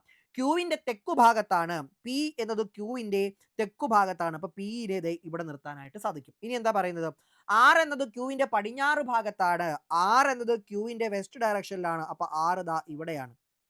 ഇനി ചോദിച്ചിരിക്കുന്നത് what is the direction of P with respect to R. P ആറിന്റെ ഏത് ദിശയിലാണ്, അതായത് ഇവിടെ നിന്ന് നോക്കുമ്പോൾ, ആറിൽ നിന്ന് നോക്കിയാൽ പി ഏത് ദിശയിലാണ്, പി ആറിന്റെ ഏത് ദിശയിൽ എന്നാ ചോദിച്ചിരിക്കുന്നത്. ആറിൽ നിന്ന് നോക്കുമ്പോൾ, ആറിനെ വെച്ച് നോക്കിയാൽ പി ഏത് ദിശയിലാണ്. അപ്പൊ ഇവിടെ നിന്ന് ഇങ്ങോട്ടാണ് നോക്കേണ്ടത്, ആറിൽ നിന്ന് പിയിലേക്ക് നോക്കണം എന്ന് പറഞ്ഞാൽ ആ ഡയറക്ഷൻ വരയ്ക്കുമ്പോൾ ഇങ്ങനെ വരും. അതായത് സൗത്ത് ഈസ്റ്റ് എന്ന് പറഞ്ഞാൽ തെക്ക് കിഴക്ക് എന്ന് വരും. ചിലർക്ക് ഉത്തരം തെറ്റിപ്പോകും. സൗത്ത്, തെക്ക് കിഴക്ക്, സൗത്ത് ഈസ്റ്റ്. ചിലർ എന്ത് ചെയ്യുന്നറിയോ, ഇതിന് ഇങ്ങനെ തന്നെ ചെയ്യാനായിട്ട്, ഇവിടെ ക്യൂ, ഇവിടെ ആർ, ഇവിടെ പി, ഇവിടെ ഇങ്ങോട്ടാണ് നോക്കുന്നതെങ്കിൽ കളി മാറി. എന്താണ്, നോർത്ത് വെസ്റ്റ് എന്ന് വരും. നോർത്ത് വെസ്റ്റ് ഓപ്ഷനിലുണ്ട്. അതുകൊണ്ട് തെറ്റാനുള്ള ചാൻസ് കൂടുതലാണ്. എപ്പോഴും ആര് എവിടെ നിന്ന് നോക്കുന്നു, ആറിൽ നിന്നും നോക്കുമ്പോൾ പിയുടെ ഡയറക്ഷൻ എന്താണ്, പി ആറിന്റെ ഏത് ദിശയിലാണ്, ആറിന്റെ ഏത് ഡയറക്ഷനിലാണ് പി എന്നാണ് ചോദിച്ചിരിക്കുന്നത്. അങ്ങനെ വരുമ്പോൾ തെക്ക് കിഴക്കായിരിക്കും കൃത്യമായിട്ടും ഉത്തരമായി വരുന്നത്. ക്ലിയർ അല്ലേടാ, സെറ്റ് അല്ലേ, ഓക്കെ അല്ലേ? അപ്പൊ മക്കളെ അടുത്ത ചോദ്യം നോക്കിക്കേടാ. Product of 3 numbers is 100. Sum of these numbers has its last digit 3. Then the second largest number among these 3 is എന്നാണ് ചോദിച്ചിരിക്കുന്നത്. അത്യാവശ്യം നല്ല ക്വാളിറ്റി ചോദ്യമാണ്. 3 സംഖ്യകളുടെ ഗുണനഫലം 100. ഇവ കൂട്ടിയാൽ കിട്ടുന്ന സംഖ്യയുടെ അവസാനത്തെ അക്കം 3 ആണ്. അങ്ങനെയെങ്കിൽ ഇവയിൽ രണ്ടാമത്തെ വലിയ സംഖ്യ ഏതെന്നാണ് ചോദിച്ചിരിക്കുന്നത്. അപ്പൊ നിങ്ങൾ ചിന്തിക്കേണ്ടത് ഇത്രമാത്രം. ആ 3 സംഖ്യകൾ, അവയുടെ ഗുണനഫലം എന്ന് പറയുന്നത് എത്രയാണ്, 100 ആണ് അല്ലെ. അപ്പൊ ആ 3 സംഖ്യകളും കൂടെ ഗുണിക്കുമ്പോൾ കിട്ടുന്ന 100 ആണ് എന്ന് പറഞ്ഞു കഴിഞ്ഞാൽ ആ 3 സംഖ്യകളും 100ന്റെ ഫാക്ടേഴ്സ് ആണ്, അല്ലെങ്കിൽ 100 കൊണ്ട് ഡിവൈഡ് ചെയ്യാൻ പറ്റും, അല്ലെങ്കിൽ 100ന്റെ ഘടകങ്ങളാണ് എന്ന് പറയാൻ പറ്റും. ഓക്കെ അല്ലേ? അപ്പോ ഇവിടെ ഇനി അടുത്തത് പറഞ്ഞിരിക്കുന്ന കാര്യമാണ് നോക്കേണ്ടത്. ഈ സംഖ്യകൾ കൂട്ടിക്കഴിഞ്ഞാൽ, ഈ പറയുന്ന പ്രസ്തുത സംഖ്യകൾ കൂട്ടിക്കഴിഞ്ഞാൽ കിട്ടുന്ന ഉത്തരത്തിന്റെ ഒറ്റയുടെ സ്ഥാനത്ത് വൺസ് ഡിജിറ്റ് പ്ലേസിൽ ഉള്ള നമ്പർ ഏതാണ്, 3 ആണ്. അപ്പൊ ഈ രണ്ട് കാര്യങ്ങളും കൂടെ യോജിപ്പിച്ച് നമുക്ക് ഉത്തരം കണ്ടുപിടിക്കണം. നിങ്ങൾ ഓപ്ഷനിൽ തന്നെ ഫോക്കസ് ചെയ്താൽ മതി. ഓപ്ഷനിലെ ഒരാളാണ് നമ്മുടെ ഉത്തരം. ആ ഉത്തരം എന്ന് പറയുന്നത് ഈ 3 പൊസിഷനിൽ എവിടെ വേണമെങ്കിലും വരാവുന്ന ഒരാളാണ്. അപ്പോൾ ഒരു കാര്യം നിങ്ങൾക്ക് മനസ്സിലായി, ഓപ്ഷനിൽ നമ്മുടെ ഉത്തരം എന്ന് പറയുന്നത് ഉറപ്പായിട്ടും എന്താണ്, 100ന്റെ ഒരു ഫാക്ടർ ആയിരിക്കണം. അപ്പോൾ ഞാനിപ്പോൾ ആദ്യം എടുക്കുന്നു 2 എന്നെടുക്കുന്നു. 2 എന്നെടുത്തു കഴിഞ്ഞാൽ ഇതിന് ഏതൊക്കെ വരാൻ പറ്റും, 2 എന്നെടുത്തു കഴിഞ്ഞാൽ ദാ ഇവിടെ 5 × 2 10, 10 × 10 20, 100 എന്ന് വരും. എന്നാൽ ഇതെല്ലാം കൂടെ കൂട്ടുമ്പോൾ എത്ര വരും, 5 2 10, എല്ലാം കൂടെ കൂട്ടുമ്പോൾ 17 ആണ് വരുന്നത്. ഒറ്റയുടെ സ്ഥാനത്ത് 7 ആണ്, 3 അല്ല. ഇനി ഇതേ 2ന്റെ മറ്റൊരു പോസിബിലിറ്റി കൂടി ഉണ്ട്. 2 × 50 എന്ന് പറയുന്നത് 100 ആണ്. അപ്പം മൂന്നാമതൊരു സംഖ്യ ഏതാണ്, 1. കാരണം 100ന്റെ ഘടകങ്ങളെല്ലാം മാത്രമേ അതിൻ്റെ അകത്ത് വരുള്ളൂ. 100ന്റെ ഘടകങ്ങൾ എന്ന് പറയുമ്പോൾ 1 2 അതുപോലെ 5 പിന്നെ 4 അത് കഴിഞ്ഞ് അങ്ങനെ 10 20 അങ്ങനെ 50 അങ്ങനെ എല്ലാം വരും അല്ലെ, 25 എല്ലാം വരും. അപ്പോൾ അതെല്ലാം മനസ്സിലുണ്ടായിരിക്കണം. അപ്പോൾ ഇത് വെച്ചിട്ട് വീണ്ടും ഇത് വെച്ചിട്ട് എഴുതുവാണെന്നുണ്ടെങ്കിൽ ഇതും 100 തന്നെയാണ് വരുന്നത്. എന്നാൽ 1 + 2 + 50 ചെയ്യുമ്പോൾ എത്ര വരുന്നു, 53 എന്ന് വരുന്നു. ഒറ്റയുടെ സ്ഥാനത്ത് ഈ പറഞ്ഞ 3 വരുന്നുണ്ട്. അപ്പോൾ നമുക്കൊരു കാര്യം മനസ്സിലായി, ഇത് 3 ആയിരിക്കും ആ സംഖ്യകൾ, 1 2 50 എന്നുള്ളതായിരിക്കും. ഓക്കെ, വേണമെങ്കിൽ നിങ്ങൾക്ക് ഇങ്ങനെ പറയാൻ പറ്റുന്നത്, ഇനി 4 എന്നെടുത്ത് ചിന്തിച്ച് കഴിഞ്ഞാൽ 4 എടുക്കുമ്പോൾ എന്തൊക്കെയാണ് വരുന്നത്, 25 ആണ് വരുന്നത്. മറ്റേ സംഖ്യ ഏതായിരിക്കും, 1 ആയിരിക്കും. 3 എണ്ണം ഗുണിക്കണ്ടേ, 3 സംഖ്യ ഉറപ്പായിട്ടും വേണ്ടേ. അപ്പം 4 × 25 ഗുണിച്ചാൽ തന്നെ 100 കിട്ടും എന്ന് കരുതിക്കൊണ്ട് അവിടെ കൊണ്ട് തീർക്കരുത്, ഒരു 1 കൂടെ ചേർക്കുക. 3 സംഖ്യകൾ അപ്പോൾ ആയി. അപ്പോൾ ഇതെല്ലാം കൂടെ കൂട്ടുമ്പോൾ എത്ര വരും, 25 4 29 1 30 എന്നാ വരുന്നത്. ഒരു കാരണവശാലും എന്ത് വരുന്നില്ല, ഒറ്റയുടെ സ്ഥാനത്ത് 3 വരുന്നില്ല. അപ്പോൾ ഒറ്റയുടെ സ്ഥാനത്ത് 3 വരുന്നത് ഈ 3 സംഖ്യകൾ വരുമ്പോൾ മാത്രമാണ്. 1 2 50. ഇതിലെ രണ്ടാമത്തെ വലിയ സംഖ്യ, ആദ്യത്തെ വലിയ സംഖ്യ 50 ആണെന്ന് വ്യക്തമായിട്ട് മനസ്സിലായി. അപ്പോൾ രണ്ടാമത്തെ വലിയ സംഖ്യ ഏതാണ് പിന്നെ വരുന്നത്, 2 3 ഉണ്ട്. അതിലേതായിരിക്കും ഉത്തരം, 2 എന്നതായിരിക്കും. ഓപ്ഷൻ എ ആയിരിക്കും നമ്മുടെ ഉത്തരം എന്ന് പറയുന്നത്. ക്ലിയർ ആണ്, വ്യക്തമായിട്ട് നിങ്ങൾക്ക് അത് മനസ്സിലായി. സെറ്റ് അല്ലേടാ? ശരി, അങ്ങനെയെങ്കിൽ നമുക്ക് അടുത്ത ചോദ്യത്തിലേക്ക് വരാം. അടുത്ത ക്വസ്റ്റ്യൻ നോക്കിക്കേ. Raju bought a cycle and sold it after a year for 20% less price than its purchase price.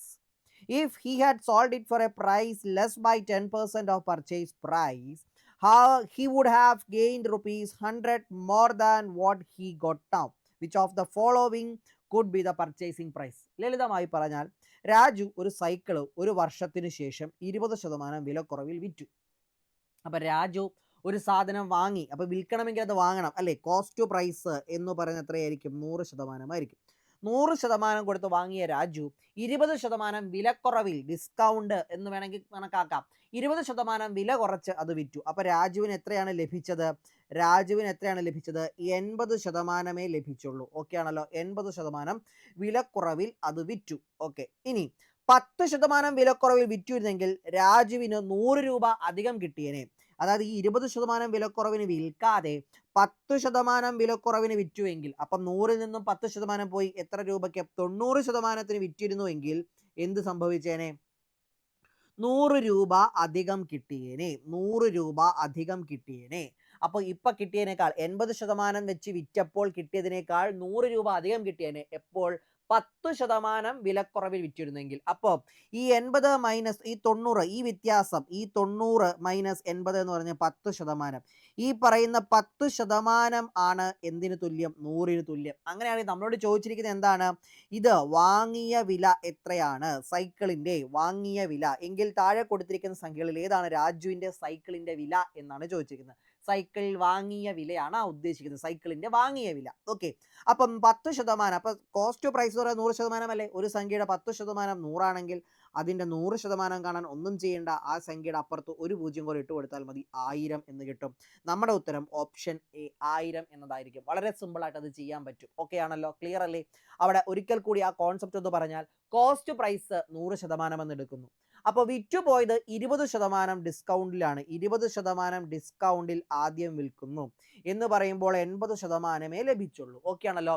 അപ്പോൾ കൂട്ടുകാരൻ പറയാണ്, എടാ നീ 10% വിലക്കുറവിൽ അത് വിറ്റിരുന്നുവെങ്കിൽ 20% വിലക്കുറവിന് വിൽക്കാതെ 10% വിലക്കുറവിന് നീ അത് വിറ്റാർന്നെങ്കിൽ നിനക്ക് 100 രൂപ കൂടുതൽ കിട്ടൂലായിരുന്നോടാ എന്ന് ചോദിക്കുന്നു. അപ്പോഴാണ് രാജു ചിന്തിക്കുന്നത്, അതായത് 10% വിലക്കുറവിൽ ഞാൻ വിൽക്കാന്ന് പറയുമ്പോൾ എനിക്ക് ഞാൻ വാങ്ങിയതിൻ്റെ 90% കിട്ടുന്നു. ഓക്കെ ആണല്ലോ? അപ്പോൾ ദാ ഈ ഡിഫറൻസ്, ഈ 80%-ന് വിറ്റപ്പോൾ കിട്ടിയതിനേക്കാൾ 100 രൂപ കൂടുതൽ അധികമായി കിട്ടും എപ്പോൾ? 90%-ന് വിറ്റാൽ. അപ്പോൾ ഈ വ്യത്യാസമായ 10% എന്ന് പറയുന്നതാണ് എന്ത്? ഈ 100 എന്ന് പറയുന്നത്.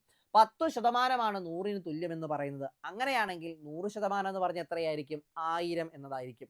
10%, ഒരു സംഖ്യയുടെ 10% 100 ആണെങ്കിൽ 100% കാണാൻ തൊട്ടപ്പുറം ഒരു 0 കൂടി ഇട്ട് കൊടുക്കുക.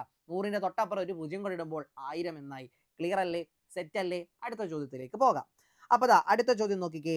On arranging 1/3, 5/7, 2/9, 9/14, 7/12 in increasing order we get എന്നാണ് ചോദിച്ചിരിക്കുന്നത്. ഇത് ഇൻക്രീസിംഗ് ഓർഡറിൽ അറേഞ്ച് ചെയ്താൽ, ആരോഹണ ക്രമത്തിൽ അറേഞ്ച് ചെയ്താൽ താഴെ പറയുന്നതിൽ ഏതായിരിക്കും നമ്മുടെ ഉത്തരമെന്നാണ് ചോദിച്ചിരിക്കുന്നത്. അപ്പോൾ നിങ്ങൾ ആ സംഖ്യകൾ അതുപോലെ തന്നെ എഴുതുക. 1/3, 5/7, 2/9, 9/14, 7/12. ഒരു സംഖ്യയെ ആരോഹണ ക്രമത്തിൽ അറേഞ്ച് ചെയ്യാനോ അവരോഹണ ക്രമത്തിൽ ഡിസെൻഡിങ് ഓർഡറിൽ അറേഞ്ച് ചെയ്യാനോ അല്ലെങ്കിൽ കൂട്ടത്തിലെ ഏറ്റവും ചെറിയ ഭിന്നസംഖ്യ കണ്ടുപിടിക്കാനോ വലിയ ഭിന്നസംഖ്യ കണ്ടുപിടിക്കാനോ ഒക്കെ ചോദിച്ചാൽ ഈ ഐഡിയ നിങ്ങൾക്ക് ഉപയോഗിക്കാം. നിങ്ങൾ ചെയ്യേണ്ടത് ആദ്യത്തെ ഇത്ര മാത്രം. ന്യൂമറേറ്ററിലെല്ലാം ഒരു 0 ഇട്ട് കൊടുക്കുക. എന്താണ്? 10, 50, 20, 90, 70. പിന്നെ ഡിനോമിനേറ്റർ അതുപോലെ തന്നെ ഇട്ട് കൊടുക്കുക. /3, /7, /9, /14, /12. ഇനി ഏകദേശം ഹരിക്കുമ്പോൾ എത്ര വരും നോക്കാം. 10/3 എന്ന് പറഞ്ഞാൽ 3 പോയിന്റ് സംതിങ് ആണ്. 10-ൽ എത്ര 3 ഉണ്ട്? 3 എണ്ണം ഉണ്ട്. 3 പോയിന്റ് എന്തോ എന്ന് വരും. അന്ന് ആയിക്കോട്ടെ. ഇനി 7, 50/7 എന്ന് പറഞ്ഞാൽ 7 7 49 ആണ്. 50-ന്റെ അകത്ത് എത്ര 7 ഉണ്ട്? 49 ഉണ്ട് അല്ലേ? അതായത് 7 പോയിന്റ് സംതിങ് എന്നാണ് 50/7 ചെയ്യുമ്പോൾ നിങ്ങൾക്ക് കിട്ടുന്നത്. 20/9 ചെയ്ത് കഴിഞ്ഞാൽ 20-ന് തൊട്ട് മുമ്പുള്ള 9-ന്റെ ഗുണിതം 18 ആണ്. അപ്പോൾ 9 × 2 ആണ് 18.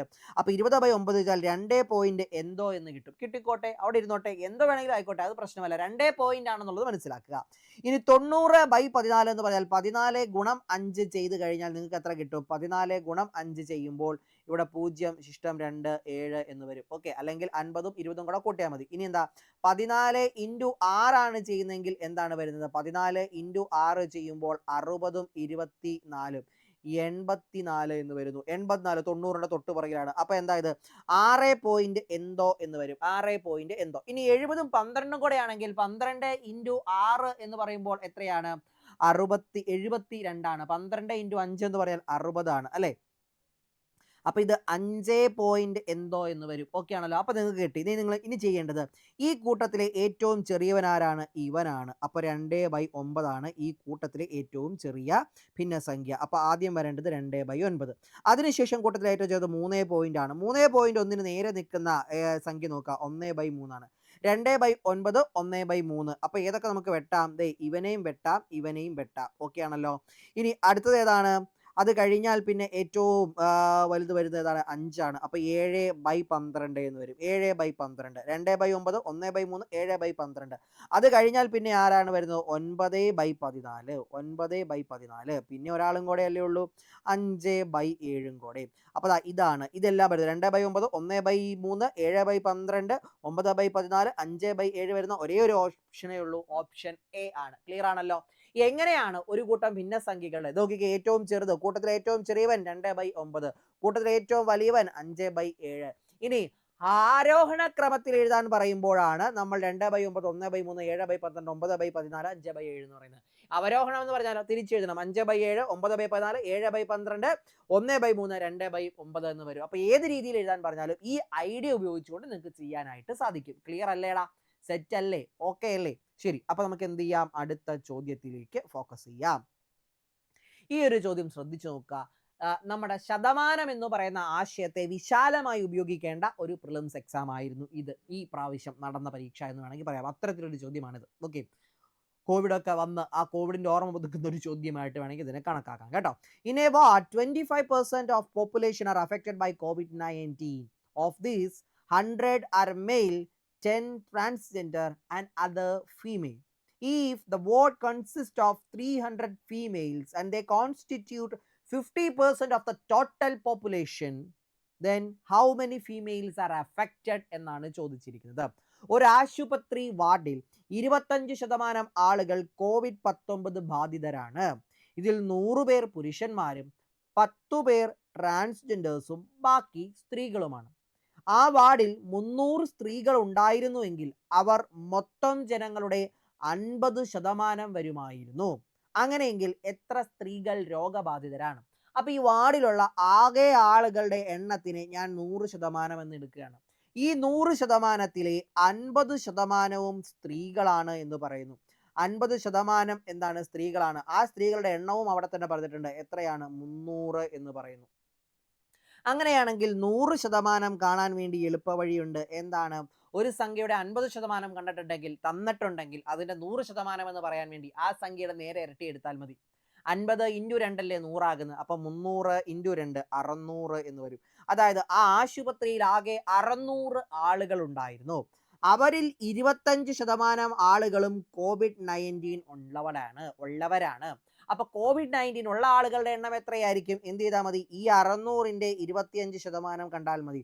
ഒരു സംഖ്യയുടെ 25% കാണാൻ വേണ്ടി ആ സംഖ്യയെ എന്ത് ചെയ്യുക? 4 കൊണ്ട് ഹരിക്കുക. എന്ന് പറയുമ്പോൾ ഇതിന് നിങ്ങൾക്ക് ഇങ്ങനെ മനസ്സിൽ കാണണം. ദേ 6 × 100/4 എന്ന് മനസ്സിൽ കണ്ട ഇതും വെട്ടിപ്പോകുന്നു. 25 എന്ന് വരുന്നു. 25 × 6. ഇനി ചെയ്യാൻ ബുദ്ധിമുട്ടുണ്ടെങ്കിൽ 20 × 6 എത്ര വരും? 120. 5 × 6 30 150 എന്ന് വരും. ഓക്കെ ആണല്ലോ. 150 എന്ന് നമുക്ക് അവിടെ ഉത്തരം കിട്ടും. 150 ആളുകളാണ്. 150 ആളുകളാണ് എന്ത്? COVID-19 അകപ്പെട്ടിരിക്കുന്നത്. ഇതിൽ 100 ആളുകൾ പുരുഷന്മാരാണ്. നമുക്ക് ചോദിച്ചിരിക്കുന്നത് എന്താണ്? ഇതിൽ എത്ര സ്ത്രീകൾ അഫക്റ്റഡ് ആണ്? ഈ 150 ആളുകളിൽ 100 ആളുകൾ പുരുഷന്മാർ, 10 ആളുകൾ ട്രാൻസ്ജെൻഡേഴ്സ്. അങ്ങനെയാണെങ്കിൽ എത്ര സ്ത്രീകളുണ്ട്? ബാക്കിയുള്ളത് സ്ത്രീകളാണെന്ന് അറിയാം. ബാക്കിയുള്ള സ്ത്രീകളാണ്. അത് എത്ര പേരാണെന്നാണ് നമുക്ക് അറിയേണ്ടത്. അപ്പൊ 150-ൽ 100 പേർ പുരുഷന്മാരാണ്. പോയിട്ട് എത്ര പേരുണ്ട്? 50 പേർ. ഇതിൽ 10 പേർ ട്രാൻസ്ജെൻഡേഴ്സ് ആണ്. പോയിട്ട് ബാക്കി എത്ര പേരുണ്ട്? 40 ആളുകൾ. ഈ 40 ആളുകൾ ബാക്കിയുള്ളവർ ഫീമെയിൽ എന്നാണ് പറഞ്ഞത്. അപ്പം ഈ 40 ആളുകളായിരിക്കും ഫീമെയിലിന്റെ എണ്ണം. അതായത് 40 എന്നതായിരിക്കും നമ്മുടെ ഉത്തരം. ഓപ്ഷൻ സി ആണ്. ക്ലിയർ ആണ്? ശതമാനത്തിനെ വളരെ മനോഹരമായിട്ട് അപ്ലൈ ചെയ്യുന്ന ഒരു ചോദ്യം. ഓക്കെയാണ്? ക്ലിയർ ആണ്? സെറ്റാണ്. അടുത്ത ചോദ്യത്തിലേക്ക് വരാം. ദാ നോക്കിക്കേ. An amount deposited for 2 years at simple interest rate 10.5% will yield the same interest in 2 years if deposited for compound interest for 2 years compounded annually. If the rate of compound interest is എന്നാണ് ചോദിച്ചിരിക്കുന്നത്. അതായത് 2 വർഷത്തേക്ക് 10.5% ലഘുപലിശയെ നിക്ഷേപിച്ചിരിക്കുന്ന ഒരു തുകയ്ക്ക് 2 വർഷത്തേക്ക് കിട്ടുന്ന കൂട്ടുപലിശയും തുല്യസംഖ്യ തന്നെയാണ്. അങ്ങനെയെങ്കിൽ കൂട്ടുപലിശ എത്ര ശതമാനം കിട്ടണം? ദേ നോക്കുക, ഒരാൾ ബാങ്കിൽ ഒരു തുക നിക്ഷേപിച്ചു. എങ്ങനെയാണ്? 2 വർഷത്തേക്കാണ് ഇട്ടത്. അയാൾക്ക് ഒരു 10.5% സിമ്പിൾ ഇൻട്രസ്റ്റ് കിട്ടുന്ന രീതിയിലാണ് നിക്ഷേപിച്ചത്. അപ്പോൾ ഈ 2 വർഷം കഴിയുമ്പോൾ അദ്ദേഹത്തിന് എന്ത് കിട്ടും? ഒരു പലിശ കിട്ടും. പലിശ കിട്ടുന്നു. അപ്പം ഇതേ തുകയ്ക്ക് ഈ സെയിം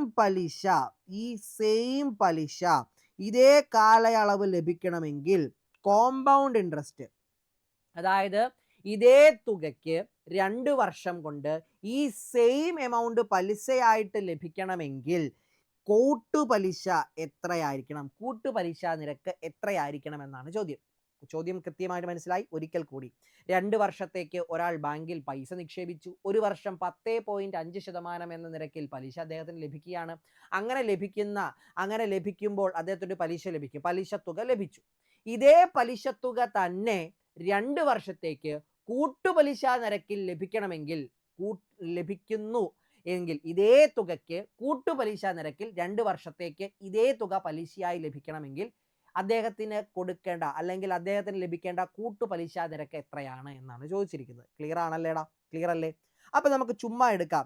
ഞാൻ ഈ ബാങ്കിൽ ഇട്ടത് 100 രൂപയാണെന്ന് വിചാരിക്കുക. ഓക്കെ ആണല്ലോ? ഒരു വർഷം 10.5% പലിശ ലഭിക്കുന്നത്. അപ്പൊ 2 വർഷം എത്രയായിരിക്കും? 10.5 × 2. കാരണം സാധാരണ പലിശ എല്ലാ വർഷവും ഒരേ തുകയാണ് ലഭിക്കുന്നത്. ഓക്കെ ആണല്ലോ? 10.5 × 2 എന്ന് പറഞ്ഞാൽ 21 എന്ന് കിട്ടും. 10യുടെ ഇരട്ടി എത്രയാണ്? 21 എന്ന് കിട്ടും. അപ്പൊ ഈ 100 രൂപയുടെ 21% 2 വർഷം കഴിയുമ്പോൾ പലിശ ഇനത്തിൽ എനിക്ക് കിട്ടുന്നത്. 100ന്റെ 21%, 100ന്റെ 21% എന്ന് പറഞ്ഞാൽ എന്ത് തന്നെയാണ്? 21 തന്നെയാണ് അല്ലേ? 100ന്റെ 21% എന്ന് പറഞ്ഞാൽ 21 തന്നെയാണ്. അപ്പൊ ഇതേ 21 രൂപ ഇതേ 100 രൂപയ്ക്ക് 2 വർഷത്തേക്ക് 21 രൂപ പലിശ ലഭിക്കണമെങ്കിൽ എനിക്ക് നൽകേണ്ട അല്ലെങ്കിൽ എനിക്ക് കിട്ടേണ്ട കൂട്ടുപലിശ നിരക്ക് എത്രയായിരിക്കണം എന്നാണ് ചോദിച്ചിരിക്കുന്നത്. ഓക്കെ ആണല്ലോ? കൂട്ടുപലിശ നിരക്ക് എത്രയായിരിക്കണം എന്നാണ് ചോദിച്ചിരിക്കുന്നത്. അപ്പോൾ നിങ്ങൾ ചിന്തിച്ചേ, ഈ 100 രൂപ ഓക്കെ ആണല്ലോ? ഈ 100 രൂപയ്ക്ക് നമുക്ക് എന്ത് ചെയ്യാം? ഇവിടെ ഇപ്പോൾ പല സംഖ്യകൾ തന്നിട്ടുണ്ട്. നമുക്ക് ആദ്യം എളുപ്പത്തിൽ കണക്കാക്കാൻ പറ്റുന്നതിൽ തൊട്ട് തുടങ്ങാം. എളുപ്പത്തിൽ കണക്കാക്കാൻ പറ്റുന്ന ടച്ച് ചെയ്യുക. 100 രൂപയ്ക്ക് ആദ്യത്തെ വർഷം ഓക്കെ ആണല്ലോ? ആദ്യത്തെ വർഷം എത്ര രൂപ കിട്ടും? 10% പലിശ കിട്ടും. 100 രൂപയുടെ 10% എന്ന് പറഞ്ഞാൽ എത്രയായി? 100 രൂപയുടെ 10% 10 ആണ്. അതായത് ഒന്നാം വർഷം അവസാനിക്കുമ്പോൾ എൻ്റെ അക്കൗണ്ടിൽ എത്ര രൂപയുണ്ടടാ? എൻ്റെ അക്കൗണ്ടിൽ 110 രൂപയുണ്ട്. ഓക്കെ, ഇനി ഈ 2ാം വർഷമാകുമ്പോൾ ഈ 110ന്റെ 10% കൂടെ കിട്ടും. 110 പ്ലസ് 110ന്റെ 10%, ഒരു സംഖ്യയുടെ 10% കാണാം, അതിൽ ഒരു 0 കളയാം. 110ൽ നിന്ന് ഒരു 0 പോയാൽ 11. എത്ര കിട്ടി? 121. ദാ നോക്കുക, 100 ആയിരുന്നു എനിക്ക്, 2ാം വർഷം അവസാനിക്കുമ്പോൾ 121 രൂപ കിട്ടും. 121 രൂപ കിട്ടും. അതായത് അധികമായി കിട്ടിയ എത്രയാണ്? 21 രൂപ. അപ്പൊ നോക്കിക്കേ, ഈ 10% പലിശ നിരക്കിൽ കൊടുക്കുകയാണെങ്കിൽ 10% പലിശ നിരക്കിൽ കൊടുക്കുകയാണെങ്കിൽ 2 വർഷത്തേക്ക് 100 രൂപ കൂട്ടുപലിശ നിരക്ക് 10% എന്ന രീതിയിൽ കൊടുക്കുകയാണെങ്കിൽ 100 രൂപ ഇട്ടാൽ 2 വർഷം കഴിയുമ്പോൾ എനിക്ക് ഇതേ 21 രൂപ തന്നെ കിട്ടും. അപ്പോൾ നമ്മുടെ ഉത്തരം ഏതാണ്? ഓപ്ഷൻ ബി, 10 എന്നുള്ളതാണ്. ഇവിടെ നിങ്ങൾ ചിന്തിക്കും, അതെങ്ങനെയാണ് നീ ഡയറക്റ്റ് 10 ഇട്ടേ എന്നുള്ളത്. ഞാൻ ഒന്നും ചെയ്തില്ല. ഇവിടെ ഏറ്റവും എളുപ്പത്തിൽ അപ്ലൈ ചെയ്ത് ഡയറക്റ്റ് ഇട്ട് നോക്കാൻ പറ്റുന്നത് ഇട്ട് നോക്കി എന്നുള്ളൂ. ഇത് ടൈം കൺസ്യൂം ചെയ്യുന്ന, സമയം കാർന്നെടുക്കുന്ന കോമ്പൗണ്ട് ഇൻട്രസ്റ്റിന്റെ ഒരു വൃത്തികെട്ട ചോദ്യം എന്ന് വേണമെങ്കിൽ പറയാം. അതുകൊണ്ട് ലോജിക്കലി ചിന്തിക്കുക. ഓപ്ഷനിൽ കൈകാര്യം ചെയ്യാൻ ഏറ്റവും എളുപ്പമുള്ളത്, അത് തെറ്റിപ്പോയാൽ കട്ട് ചെയ്യാം, അടുത്തതിലേക്ക് പോകാം. ഇനി ഇതെനിക്ക് ഉത്തരം കിട്ടിയില്ലെങ്കിൽ ഞാൻ അടുത്തത് പോകുമായിരുന്നത് ഏത് സംഖ്യയിലേക്കാന്ന് വെച്ചാൽ 10.5-യിലേക്കാണ് ഞാൻ പോകുന്നത്. 10% പോകും. അത് കിട്ടിയില്ലെങ്കിൽ 10.25 പോകും. അവസാനമേ ഞാൻ 9.75 തൊടുകയുള്ളൂ. ഓക്കെ ആണല്ലോ? കൈകാര്യം ചെയ്യാൻ ഏറ്റവും എളുപ്പമുള്ള സംഖ്യകളെ ആദ്യം തൊടുന്നു എന്ന രീതിയിൽ ചിന്തിക്കുക. ഓക്കെ ആണേ? ആശയം പറഞ്ഞ് കൃത്യമായിട്ട് മനസ്സിലായെന്ന് വിശ്വസിക്കുന്നു. കാരണം വേറെ ഒരുപാട് മെത്തേഡുകളുണ്ട്. അപ്പോൾ ഏറ്റവും സിമ്പിൾ എന്ന് തോന്നുന്നതും നിങ്ങൾക്ക് ഒരു ഇക്വേഷനും ഓർത്തിരിക്കാതെ പെട്ടെന്ന് ചെയ്യാൻ പറ്റുന്നതും എന്നുള്ള രീതിയിലാണ് ഇത് പറഞ്ഞത്. ക്ലിയർ ആണല്ലോ? സെറ്റ് അല്ലേ? ശരി, അടുത്ത ചോദ്യം പിടിച്ചേ. ഇതാ നോക്കിക്കേ. Average of 4 3-digit numbers were calculated to be 335. അതായത് 4 മൂന്നക്ക സംഖ്യകളുടെ ശരാശരി 4 മൂന്നക്ക സംഖ്യകളുടെ ശരാശരി എന്ന് പറയുന്നത് എന്ത് എന്ന് പറഞ്ഞിരിക്കുന്നു? 335. ഈ 4 സംഖ്യകളെയും 4 കൊണ്ട് ഹരിക്കുമ്പോൾ 335 കിട്ടുന്നു. Okay.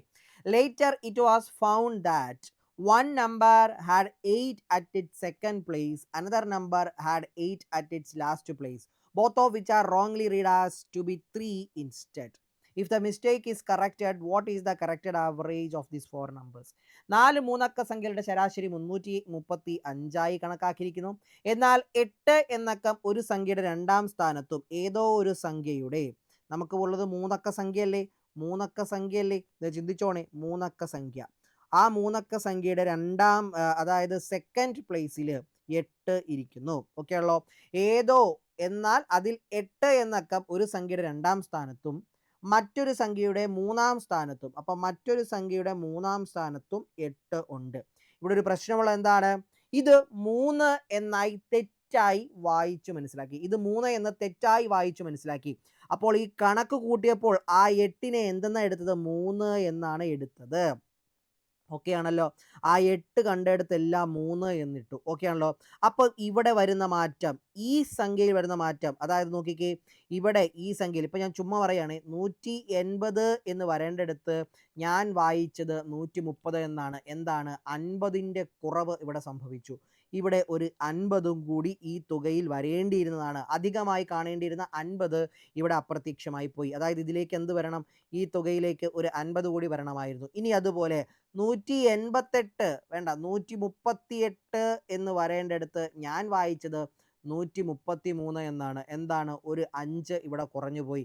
അതായത് ഒരു 5 കൂടി ഈ കൂട്ടത്തിലേക്ക് വരേണ്ടിയിരുന്നു. അങ്ങനെ ആകെ മൊത്തം ഈ ഒരു മിസ്റ്റേക്ക് സംഭവിച്ചത് മൂലം എനിക്ക് വന്നത് എൻ്റെ സം തുകയിൽ 55ൻ്റെ കുറവ് വന്നു. ഓക്കെ ആണല്ലോ. എന്ന് വിചാരിച്ച് പേടിക്കേണ്ട. ഈ 55നെ ഈ എണ്ണമായ 4 കൊണ്ട് ഹരിക്കുക. എണ്ണമായ 4 കൊണ്ട് ഹരിക്കുക.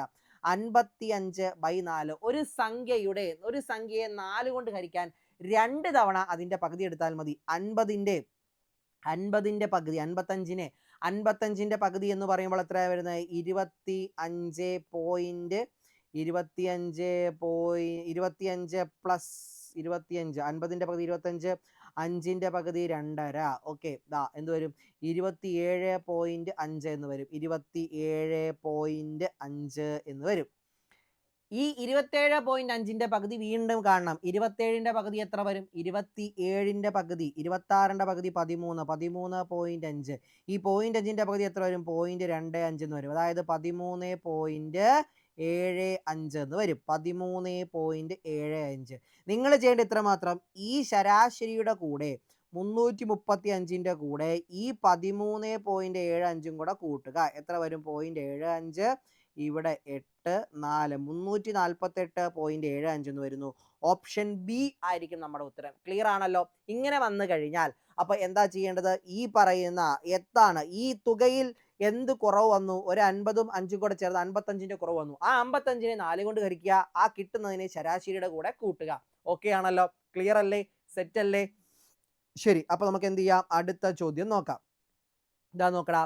To complete tile of a floor of area 220 feet square, tile of size in feet 2x2 and 4x2 are available.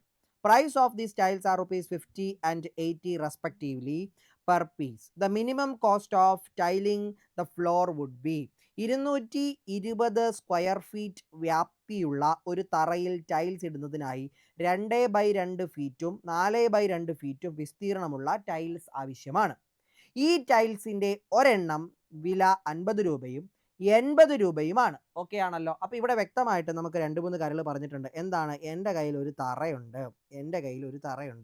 ഈ തറയുടെ വിസ്തീർണം എന്ന് പറയുന്നത് എത്രയാണടാ? 220 അടിയാണ്.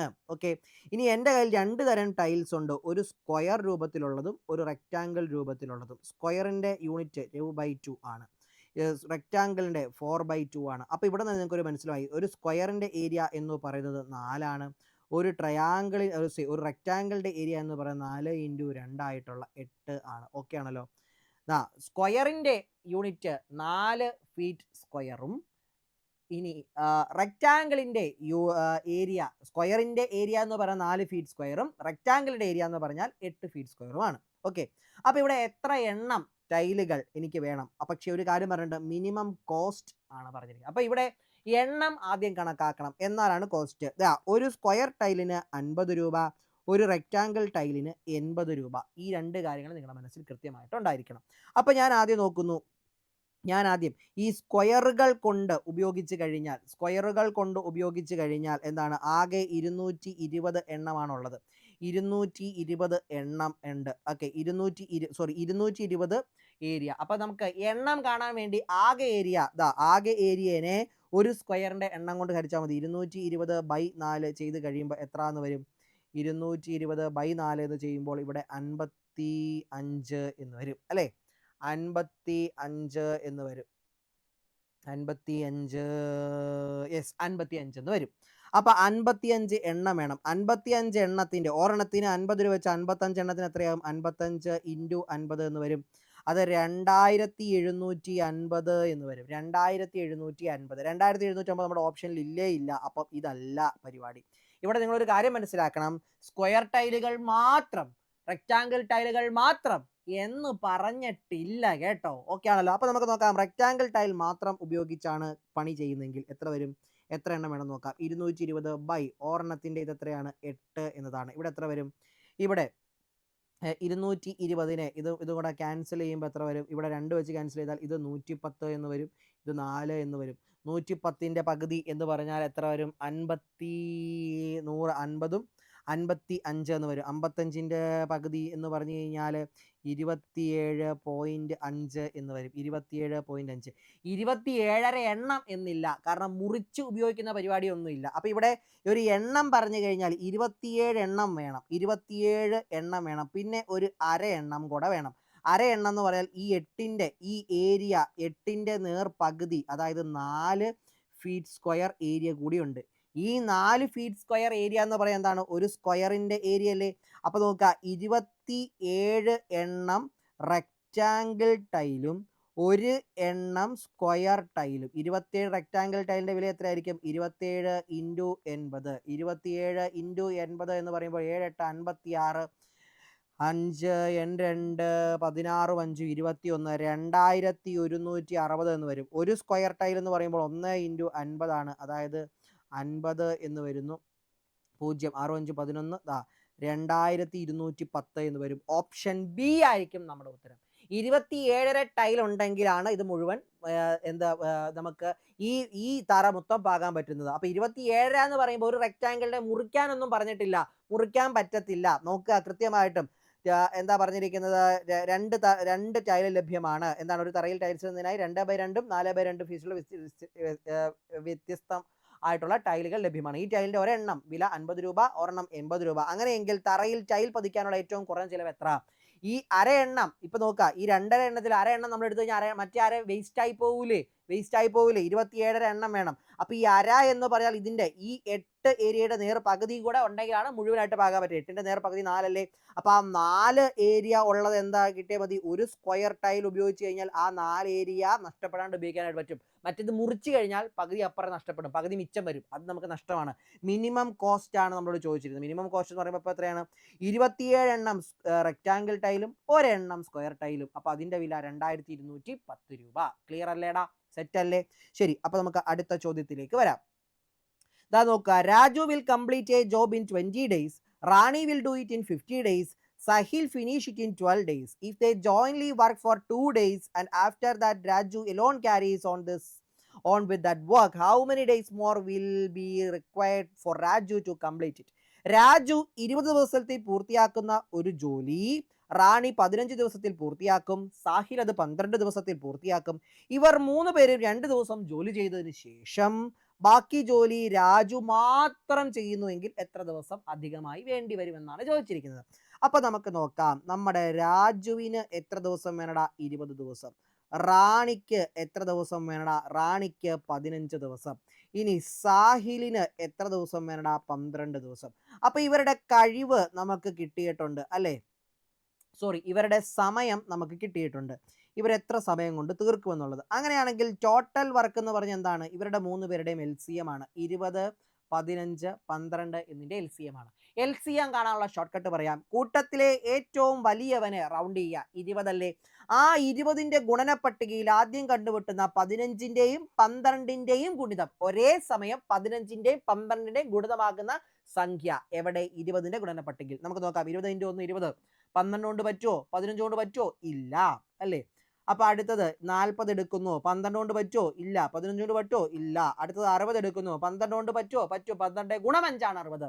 ഇനി 15 കൊണ്ട് പറ്റുമോ? പറ്റും. 15 × 4 ആണ് 60. അപ്പൊ 60 തന്നെ നമ്മുടെ ഉത്തരം. അതായത് 60 ആണ് ടോട്ടൽ വർക്ക് എന്ന് പറയുന്നത്. ഇനി ഓരോ ആളുകളുടെയും കഴിവ് നമുക്ക് കണക്കാക്കാം.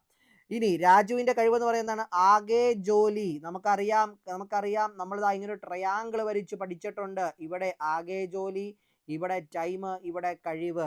ഇവിടെ ആകെ ജോലിയും സമയവും ഉണ്ടെങ്കിൽ കഴിവെന്ന് പറയുന്നത് ആകെ ജോലി ബൈ ആകെ സമയമാണ്. അപ്പൊ 60/20 3ആണ് രാജുവിന്റെ കഴിവ്.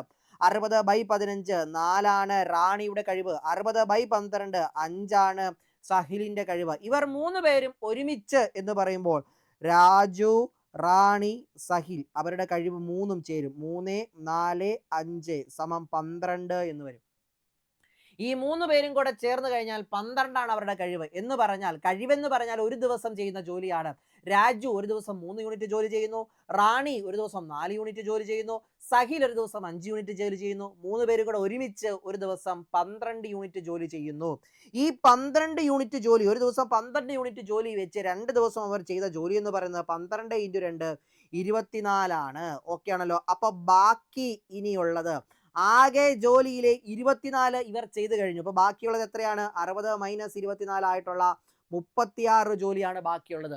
അത് ആര് ഒറ്റയ്ക്ക് ചെയ്തേ മതിയാകൂ? രാജു ഒറ്റയ്ക്ക് ചെയ്യാൻ പോവുകയാണ്. അപ്പൊ ആകെ സമയം കാണണം. ആകെ സമയം എന്ന് പറഞ്ഞാൽ ആകെ ജോലി ബൈ ആകെ കഴിവാണ്. ആകെ ജോലി ബൈ ആകെ കഴിവ്. ആകെ ജോലി എന്ന് പറയാൻ ഇനി മിച്ചം രാജു ചെയ്യേണ്ട ആകെ ജോലി 36. 60 എന്നിട്ട് കൊടുക്കരുത്. 36 ബൈ രാജുവിന്റെ കഴിവ് 3 = 12 എന്നവിടെ കിട്ടും. ഓപ്ഷൻ സി 12 എന്നതായിരിക്കും നമ്മുടെ ഉത്തരം. ക്ലിയർ ആണേടാ? ക്ലിയർ ആണേ? ഓപ്ഷൻ സി 12 എന്നതായിരിക്കും നമ്മുടെ ഉത്തരം. ഓക്കെ ആണ്? സെറ്റാണ് എങ്കിൽ നമുക്ക് എന്ത് ചെയ്യാം? അടുത്ത ചോദ്യത്തിലേക്ക് കടന്നു ചെല്ലാം. ദാ നോക്കിക്കേ, അടുത്ത ചോദ്യം. A and B start a business with investment in the ratio of 5:10. എയും ബിയും ഒരു കച്ചവടം ആരംഭിക്കുന്നു. A 5:A:B എന്ന് പറഞ്ഞ 5:10 എന്ന റേഷ്യോയിൽ അവർ തുകയിടുന്നു. ഓക്കെ ആണല്ലോ? ഇനി എന്താ പറയുന്നത്? C joined the firm later and invested 20,000 rupees. അതായത് പിന്നീട് കുറച്ച് കഴിയുമ്പോൾ എന്ത് സംഭവിക്കും? അപ്പം ഇവരിട്ട തുക എത്രയാണെന്ന് ചോദിച്ചാൽ 5x 10x എന്ന് പറയാം. ഓക്കെ, പിന്നീട് എന്താണ് സംഭവിക്കുന്നത്? കുറച്ച് കഴിയുമ്പോൾ സി ഈ കുടുംബത്തിലേക്ക് വരുന്നു. 20,000 രൂപ ഇൻവെസ്റ്റ് ചെയ്യുന്നു. At the same time A and B invested 22,000 each so that the investment of A, B, C. അതായത് എന്താണ്? പിന്നീട് വരുന്നു. ആര് വരുന്നു? സി വരുന്നു. 20,000 രൂപ ഇൻവെസ്റ്റ് ചെയ്യുന്നു. 20,000 രൂപ ഇൻവെസ്റ്റ് ചെയ്യുന്നു. ബി ഒരു 2,000 കൂടെ ഇൻവെസ്റ്റ് ചെയ്യുന്നു. എയും ഒരു 2,000 കൂടെ ബിസിനസ്സിലേക്ക് ഇടുന്നു. അങ്ങനെ ഇട്ടത് കഴിഞ്ഞതിന് ശേഷം അവരുടെ റേഷ്യോ എന്ന് പറയുന്നത് 10:15:25 എന്നതാണ്. ഓക്കെ ആണല്ലോ? അതായത് കണക്കാക്കിയാൽ തുക 10y15y25y എന്ന് കണക്കാക്കാം. ഓക്കെ ആണല്ലോ? എ ഇട്ട തുക, ബി ഇട്ട തുക, സി ഇട്ട തുക. ഓക്കെ ആണല്ലോ? അപ്പൊ സി ആകെ 20,000 ഇട്ടുള്ളൂ. അതായത് 25y എന്ന് പറയുന്നത് എത്രയാണ്? 20,000 ആണ്. അപ്പൊ വൈയുടെ വില എത്രയായിരിക്കും? 20,000നെ 25 കൊണ്ട് ഹരിച്ച് കിട്ടുന്ന എത്ര എന്ന് പറയാനായിട്ട് പറ്റും? ഇവിടെ ഇതും കൂടെ വെട്ടിക്കളയാം. എത്ര വരും? ഇത് 20,000നെ 200 × 100 എന്ന് കാണാം. ഇവിടെ 4 എന്ന് വരും. 4 × 200 800 എന്ന് കിട്ടും. ഓക്കെ ആണല്ലോ? 800. അപ്പൊ എയുടെ തുക എത്രയായിരിക്കും? എ ഇപ്പൊ ഇട്ട പൈസ എത്രയായിരിക്കും? 10 × എ അവസാനം ഇൻവെസ്റ്റ് ചെയ്ത പൈസ 8,000 ആയി. നോക്കുക. ഓക്കെ ആണല്ലോ? എ എന്താണ്? ആദ്യം ഒരു 5x ഇട്ടു. അത് കഴിഞ്ഞ് 2,000 കൂടെ ഇട്ടപ്പോഴാണ് 8,000 ആയി മാറിയത്. അപ്പോൾ 5x എന്ന് പറഞ്ഞാൽ എത്രയായിരിക്കും? 8,000 2,000 കുറച്ച് 6000 എന്ന് കിട്ടും. നമ്മളോട് ചോദിച്ചിരിക്കുന്നത് ആദ്യം നിക്ഷേപിച്ചത് എത്ര? 6000 എന്ന് പറയാനായിട്ട് പറ്റും. നോക്കുക, ആദ്യം അപ്പം ഈ ചോദ്യം അവസാനിക്കുമ്പോൾ എന്താണ്? ABC 3 പേരും ഇൻവെസ്റ്റ് ചെയ്ത തുക എന്ന് പറയുന്നത് 10:15:25 എന്ന റേഷ്യോയിലാണ്. സി 20,000 രൂപ ഇട്ടു. അപ്പൊ 25 യൂണിറ്റ് എന്ന് പറയുന്നതാണ് 20,000. അപ്പൊ ഒരു യൂണിറ്റ് എന്ന് പറഞ്ഞാൽ എത്രയായിരിക്കും? 800 ആയിരിക്കും. അപ്പൊ 10 യൂണിറ്റ് ആണ് ചോദ്യം അവസാനിക്കുമ്പോൾ ഇൻവെസ്റ്റ് ചെയ്തത്. 10 യൂണിറ്റ് ഇൻവെസ്റ്റ് ചെയ്തു. ഒരു യൂണിറ്റ് 800 ആണെങ്കിൽ 10 യൂണിറ്റ് എന്നത് 8000 ആയിരിക്കും. അപ്പൊ അവസാനം കച്ചവടത്തിൽ ഇട്ടിരിക്കുന്നത് 8000 രൂപയാണ്. അപ്പൊ ഈ 8000-ന് തൊട്ട് മുമ്പ് ഒരു 2000 കൂടി ഇൻവെസ്റ്റ് ചെയ്തിരുന്നു. അപ്പൊ 8000-ന് 2000 മാറ്റി 6000 രൂപ. ഇതാണ് തുടങ്ങിയപ്പോൾ എയും ബിയും മാത്രം ഉണ്ടായിരുന്നപ്പോൾ ഇൻവെസ്റ്റ് ചെയ്ത തുക 6000 എന്നവിടെ കിട്ടി. ഓക്കെ അല്ലേടാ? ക്ലിയർ അല്ലേ? സെറ്റ് അല്ലേ? റേഷ്യോയുടെ ലളിതമായിട്ടുള്ള ആപ്ലിക്കേഷൻ ആണ് അത് വരുന്നത്. ഓക്കെ, ഇനി അടുത്ത ഒരു ചോദ്യം നോക്കുക. ഇതും റേഷ്യോ എന്ന ആശയം ഉപയോഗിച്ചുകൊണ്ട് ചെയ്യാനേ പറ്റും. ഓക്കെ ആണല്ലോ.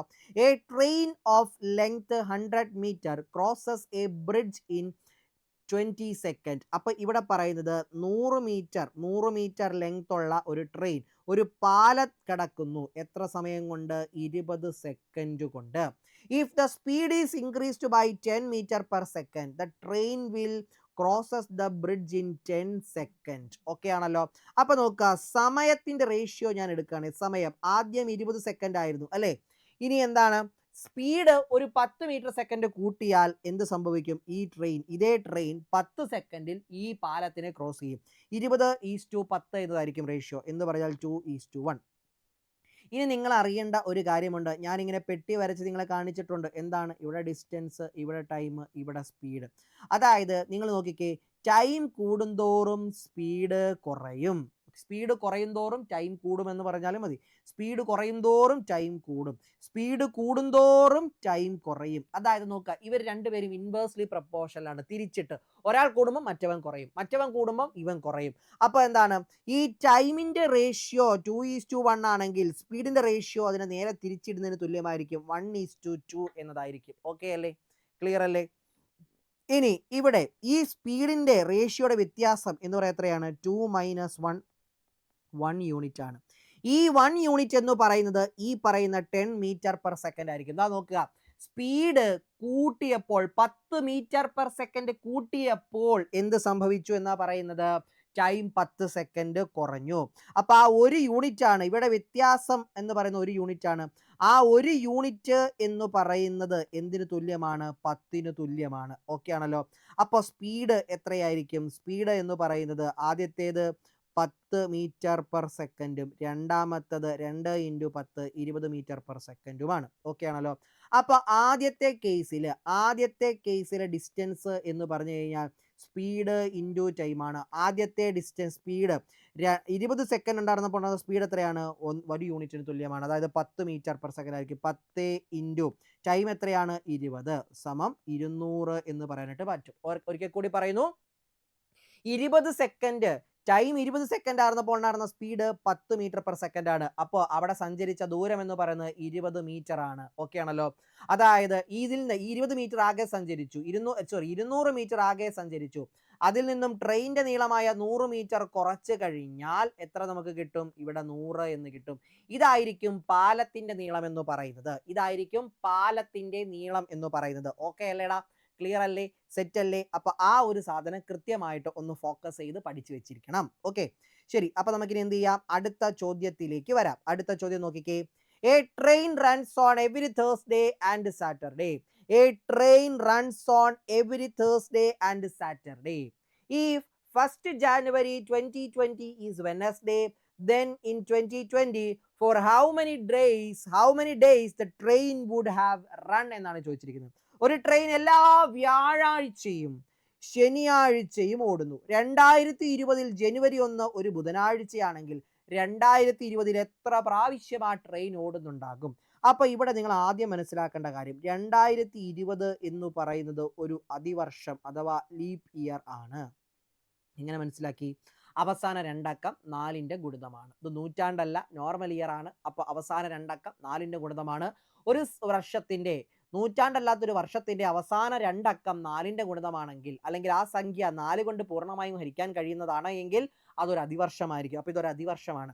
ഇനി അതിവർഷത്തിന്റെ ഒരു പ്രത്യേകത ഞാൻ പറയാം. ദാ ഇങ്ങനെ ഓർത്തോ, ജനുവരി 1 ഏത് ദിവസമാണോ, ജനുവരി 1 ആൻഡ് ജനുവരി 2 എന്ന് പറയുന്ന ഈ 2 ഡേറ്റിൽ വരുന്ന ദിവസങ്ങൾ, തിങ്കളാഴ്ച, ബുധനാഴ്ച, ചൊവ്വാഴ്ച, വ്യാഴാഴ്ച, ശനിയാഴ്ച, ഞായറാഴ്ച, ഇതിൽ ഏതാണോ വരുന്നത് അത് 53 തവണ ആ വർഷം ആവർത്തിക്കും.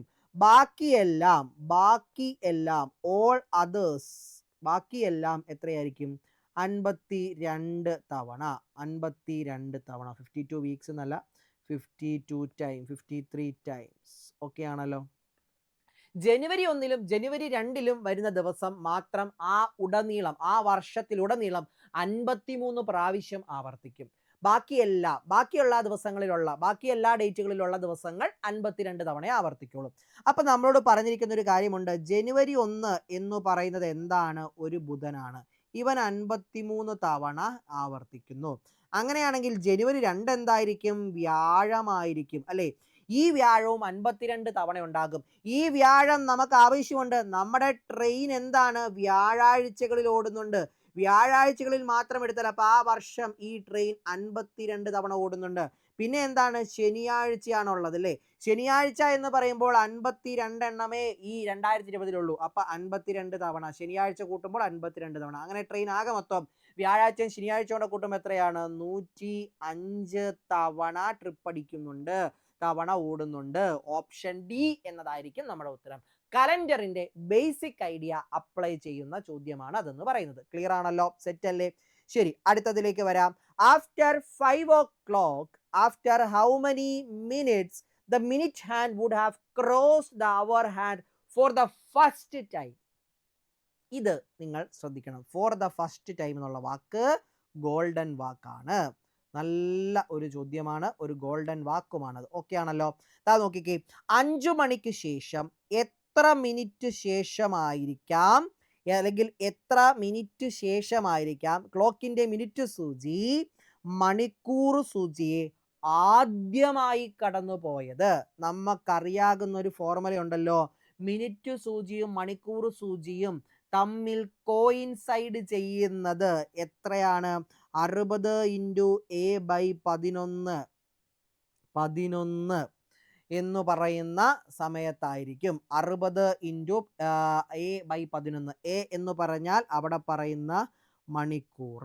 ഇവിടെ എത്ര പറയുന്നത്? 5 എന്നല്ലേ? ഇവിടെ എയുടെ വാല്യൂ 5 എന്നതാണ്. അപ്പൊ 60 × 5/11 എന്ന് വരുന്നു. അതായത് 300/11.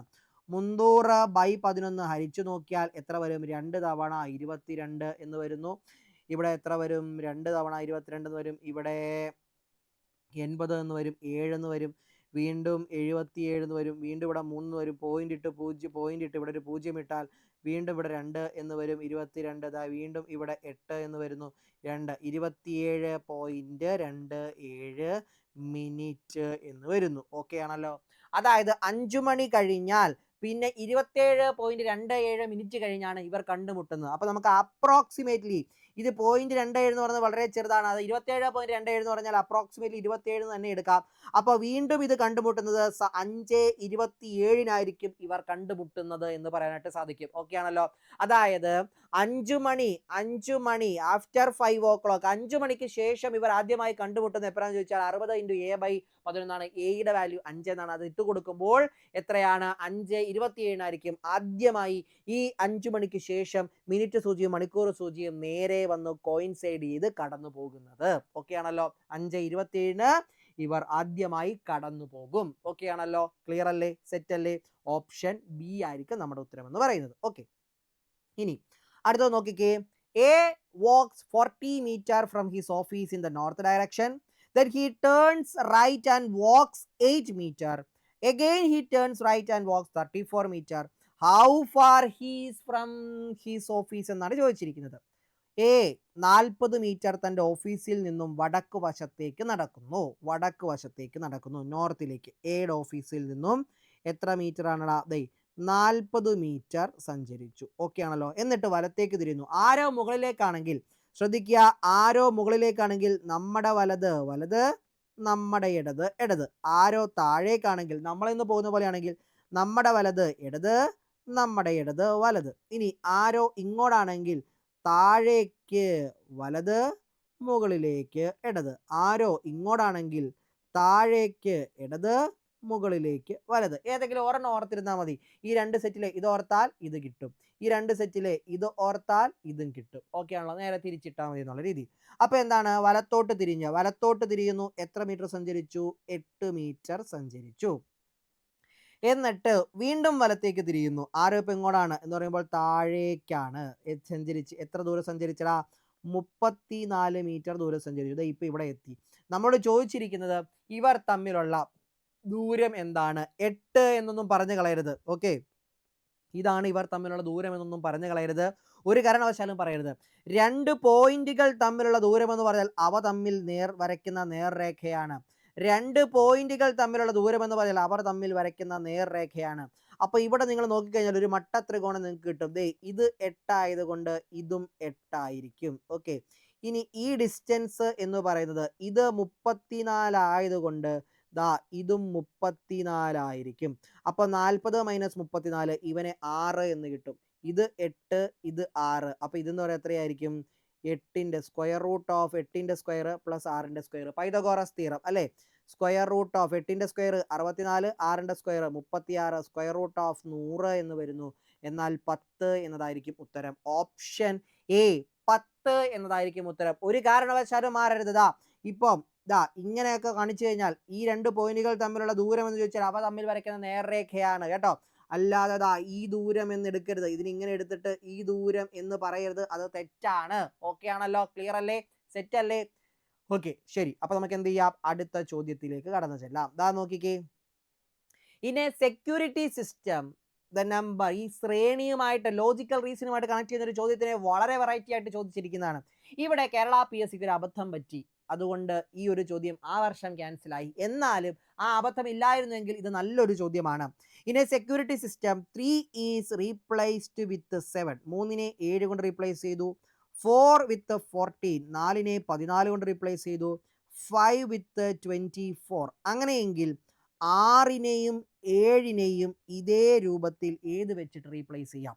അപ്പൊ 3 എങ്ങനെ 7 ആയി? 4 എങ്ങനെ 14 ആയി? 5 എങ്ങനെ 24 ആയി?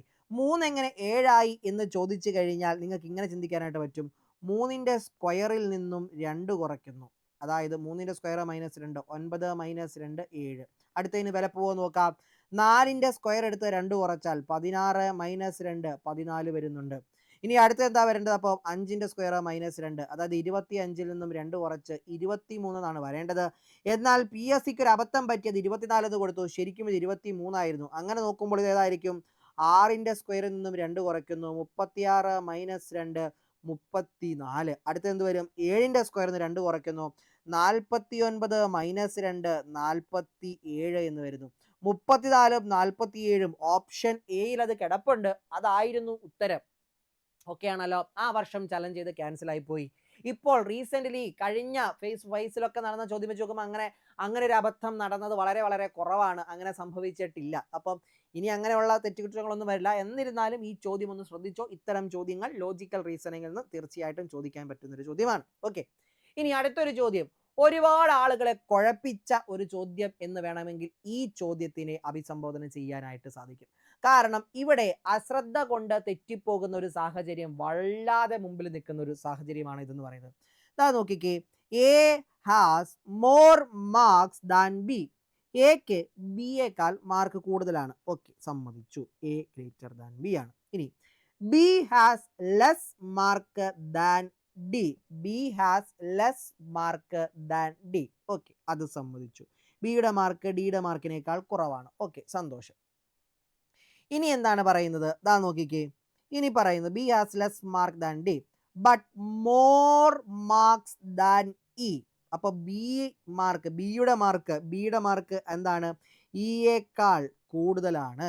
ഓക്കെ, അതും അംഗീകരിച്ചു. Okay, C has more marks than D എന്നും പറയുന്നുണ്ട്. Okay, C has more marks than D. Okay, അപ്പോൾ അത് ഒന്ന് എഴുതുകയാണെന്നുണ്ടെങ്കിൽ നമുക്ക് വേണമെങ്കിൽ ഇങ്ങനെ എഴുതാം. C has more mark than D. ഇനി ഇത് വെച്ച് പറയുമ്പോൾ ഡി ഗ്രേറ്റർ ദാൻ ബി ആണെന്നുള്ളത് നമുക്ക് രണ്ട് കാര്യങ്ങൾ ഇതാ ഇവിടെ കിട്ടിയിട്ടുണ്ട്. ഓക്കെ, ഇനി നമുക്ക് നോക്കാം, ഓരോ ഓപ്ഷനായിട്ട് നോക്കാം. ഡിക്ക് ആണ് ഏറ്റവും കുറഞ്ഞ മാർക്ക്. ഡിക്കാണോ ഇവിടെ ഏറ്റവും കുറഞ്ഞ മാർക്ക്? ഡിയേക്കാൾ കുറവ് മാർക്കുള്ളവൻ ബി ഇവിടെ ഉണ്ട്. അപ്പോൾ ഓപ്ഷൻ എ അല്ല. എന്ത് പറയാനായിട്ട് പറ്റും? നമുക്ക് അവനെ വെട്ടിക്കളയാം. ഓക്കെ, ഇനി അടുത്ത എന്താണ്?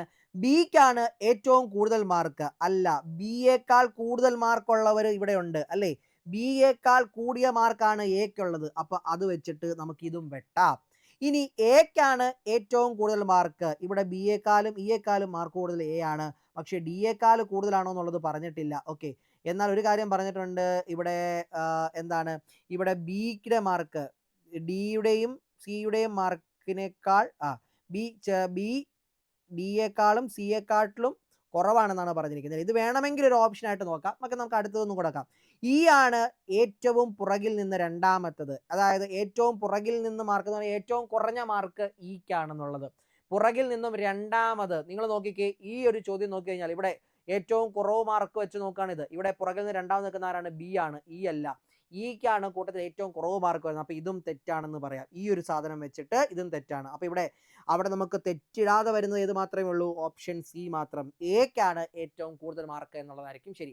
ലോജിക്കൽ റീസണിങ് ആണ്. ലോജിക്ക് അപ്ലൈ ചെയ്തേ മതിയാവുള്ളൂ. ഓക്കെ ആണല്ലോ? രണ്ട് ലോജിക്കുകൾ കണക്റ്റഡ് ഫാക്ട്സ് ആയിട്ട് ഉപയോഗിക്കുന്ന ആശയം. ഓക്കെ ആണല്ലോ? നല്ല ചോദ്യമാണ്. ഡിഗ്രി ലെവലിന് എക്സ്പെക്ട് ചെയ്യാൻ കഴിയുന്ന കിണ്ണം കാച്ചിയ സാധനം തന്നെയാണ്. ഓക്കെ, ഇനി അടുത്ത ചോദ്യം ബോട്ട്മാസ് വെച്ചിട്ടുള്ള ചോദ്യമായിരുന്നു. ബോട്ട്മാസിന്റെ ഒരു വെറൈറ്റി ചോദ്യം എന്ന് തന്നെ വേണമെങ്കിൽ നമുക്ക് പറയാനായിട്ട് സാധിക്കും.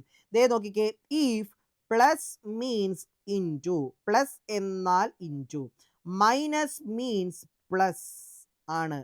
ആൻഡ് ഇവിടെ പറഞ്ഞിരിക്കുന്നു അങ്ങനെ ഇരിക്കെ 5 + 3 - 8 × 2 = 19 വിത്ത് നോ മോർ റീപ്ലേസ്മെന്റ്. വേറെ ഒരു റീപ്ലേസ്മെന്റും ഇല്ലാതെ ഇത് ഇൻറ്റു, ഇതും ശരിയാണ് എങ്കിൽ ഇൻറ്റു എന്നതിനെ എന്തുകൊണ്ട് എന്തായി മാറും? ഇൻറ്റു എന്നതിനെ ഏത് വെച്ച് റീപ്ലേസ് ചെയ്യാമെന്നാണ് ചോദിച്ചിരിക്കുന്നത്. വേറെ ഒന്നും റീപ്ലേസ് ചെയ്യാൻ പാടില്ല, ഇൻറ്റുവിനെ മാത്രം. ബാക്കിയെല്ലാം അവിടെ പറഞ്ഞിട്ടുണ്ട്. അപ്പോൾ അങ്ങനെ വെച്ച് നമ്മൾ എഴുതുവാണെന്നുണ്ടെങ്കിൽ ഇതാ ഇവിടെ 5 എഴുതി, 3 എഴുതി, സംഖ്യകളിൽ ഒന്നും മാറ്റാൻ പാടില്ല. ഈക്വൽ ടു ചെയ്യുമ്പോൾ അതിനെ ഗണിതക്രിയ ചെയ്ത് കഴിയുമ്പോൾ 19 എന്ന് കിട്ടണം. എന്താണ് ചോദ്യം അനുസരിച്ച് പറഞ്ഞിരിക്കുന്നത്? പ്ലസ് എന്നാൽ ഇൻറ്റു ആണ്. അപ്പോൾ ഈ പ്ലസ്സിന് പകരം എന്തിടാൻ പറ്റും? ഇൻറ്റു ഇടാനായിട്ട് പറ്റും. മൈനസ് എന്നാൽ പ്ലസ് ആണ്. ഓക്കെ ആണല്ലോ? ഇവിടെ ഉള്ളത് എന്താണ് നമ്മളോട് പറഞ്ഞിട്ടില്ല. ഇവിടെ എന്തായാലും അതും കൂടെ വന്നു കഴിയുമ്പോൾ കിട്ടേണ്ടത് 19 ആയിരിക്കണം. 19 ആയിരിക്കണം എന്ന് പറഞ്ഞിട്ടുണ്ട്.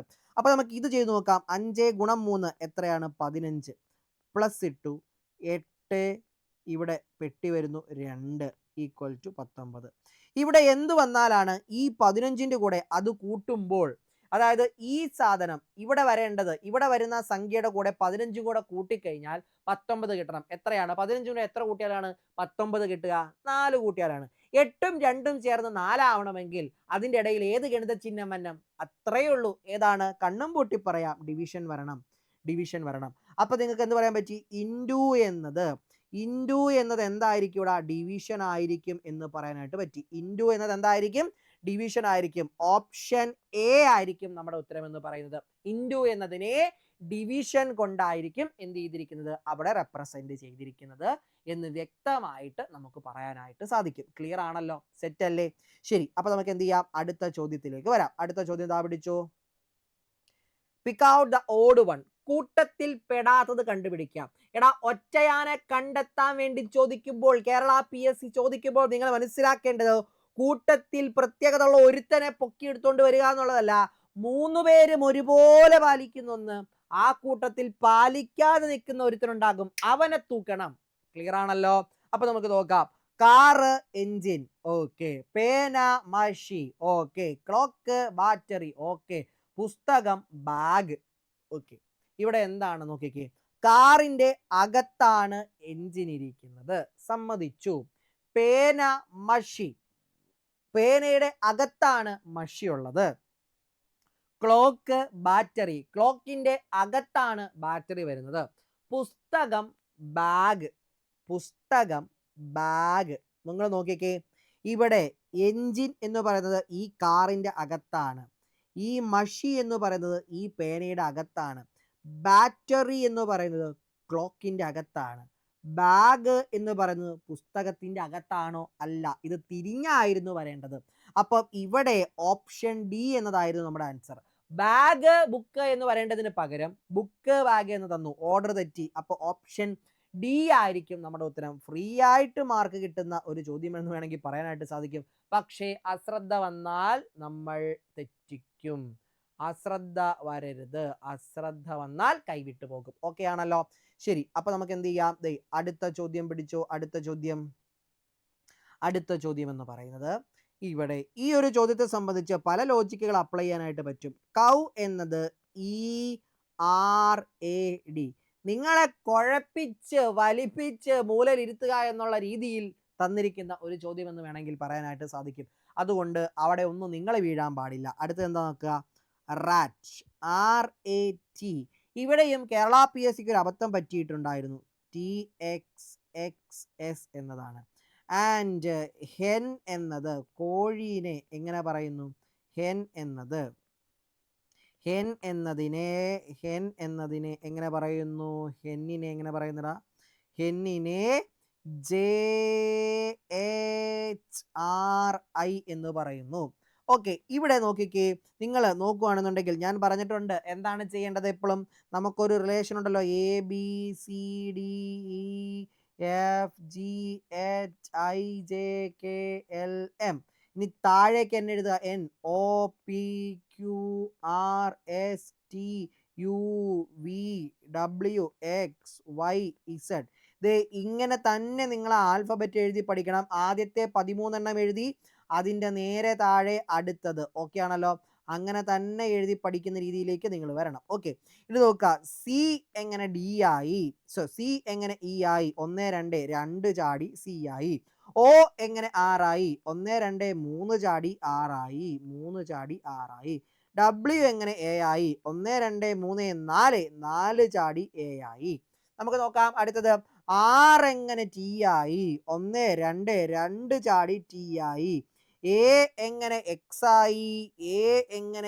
ആയി? അവിടെയാണ് തെറ്റിപ്പോയത്.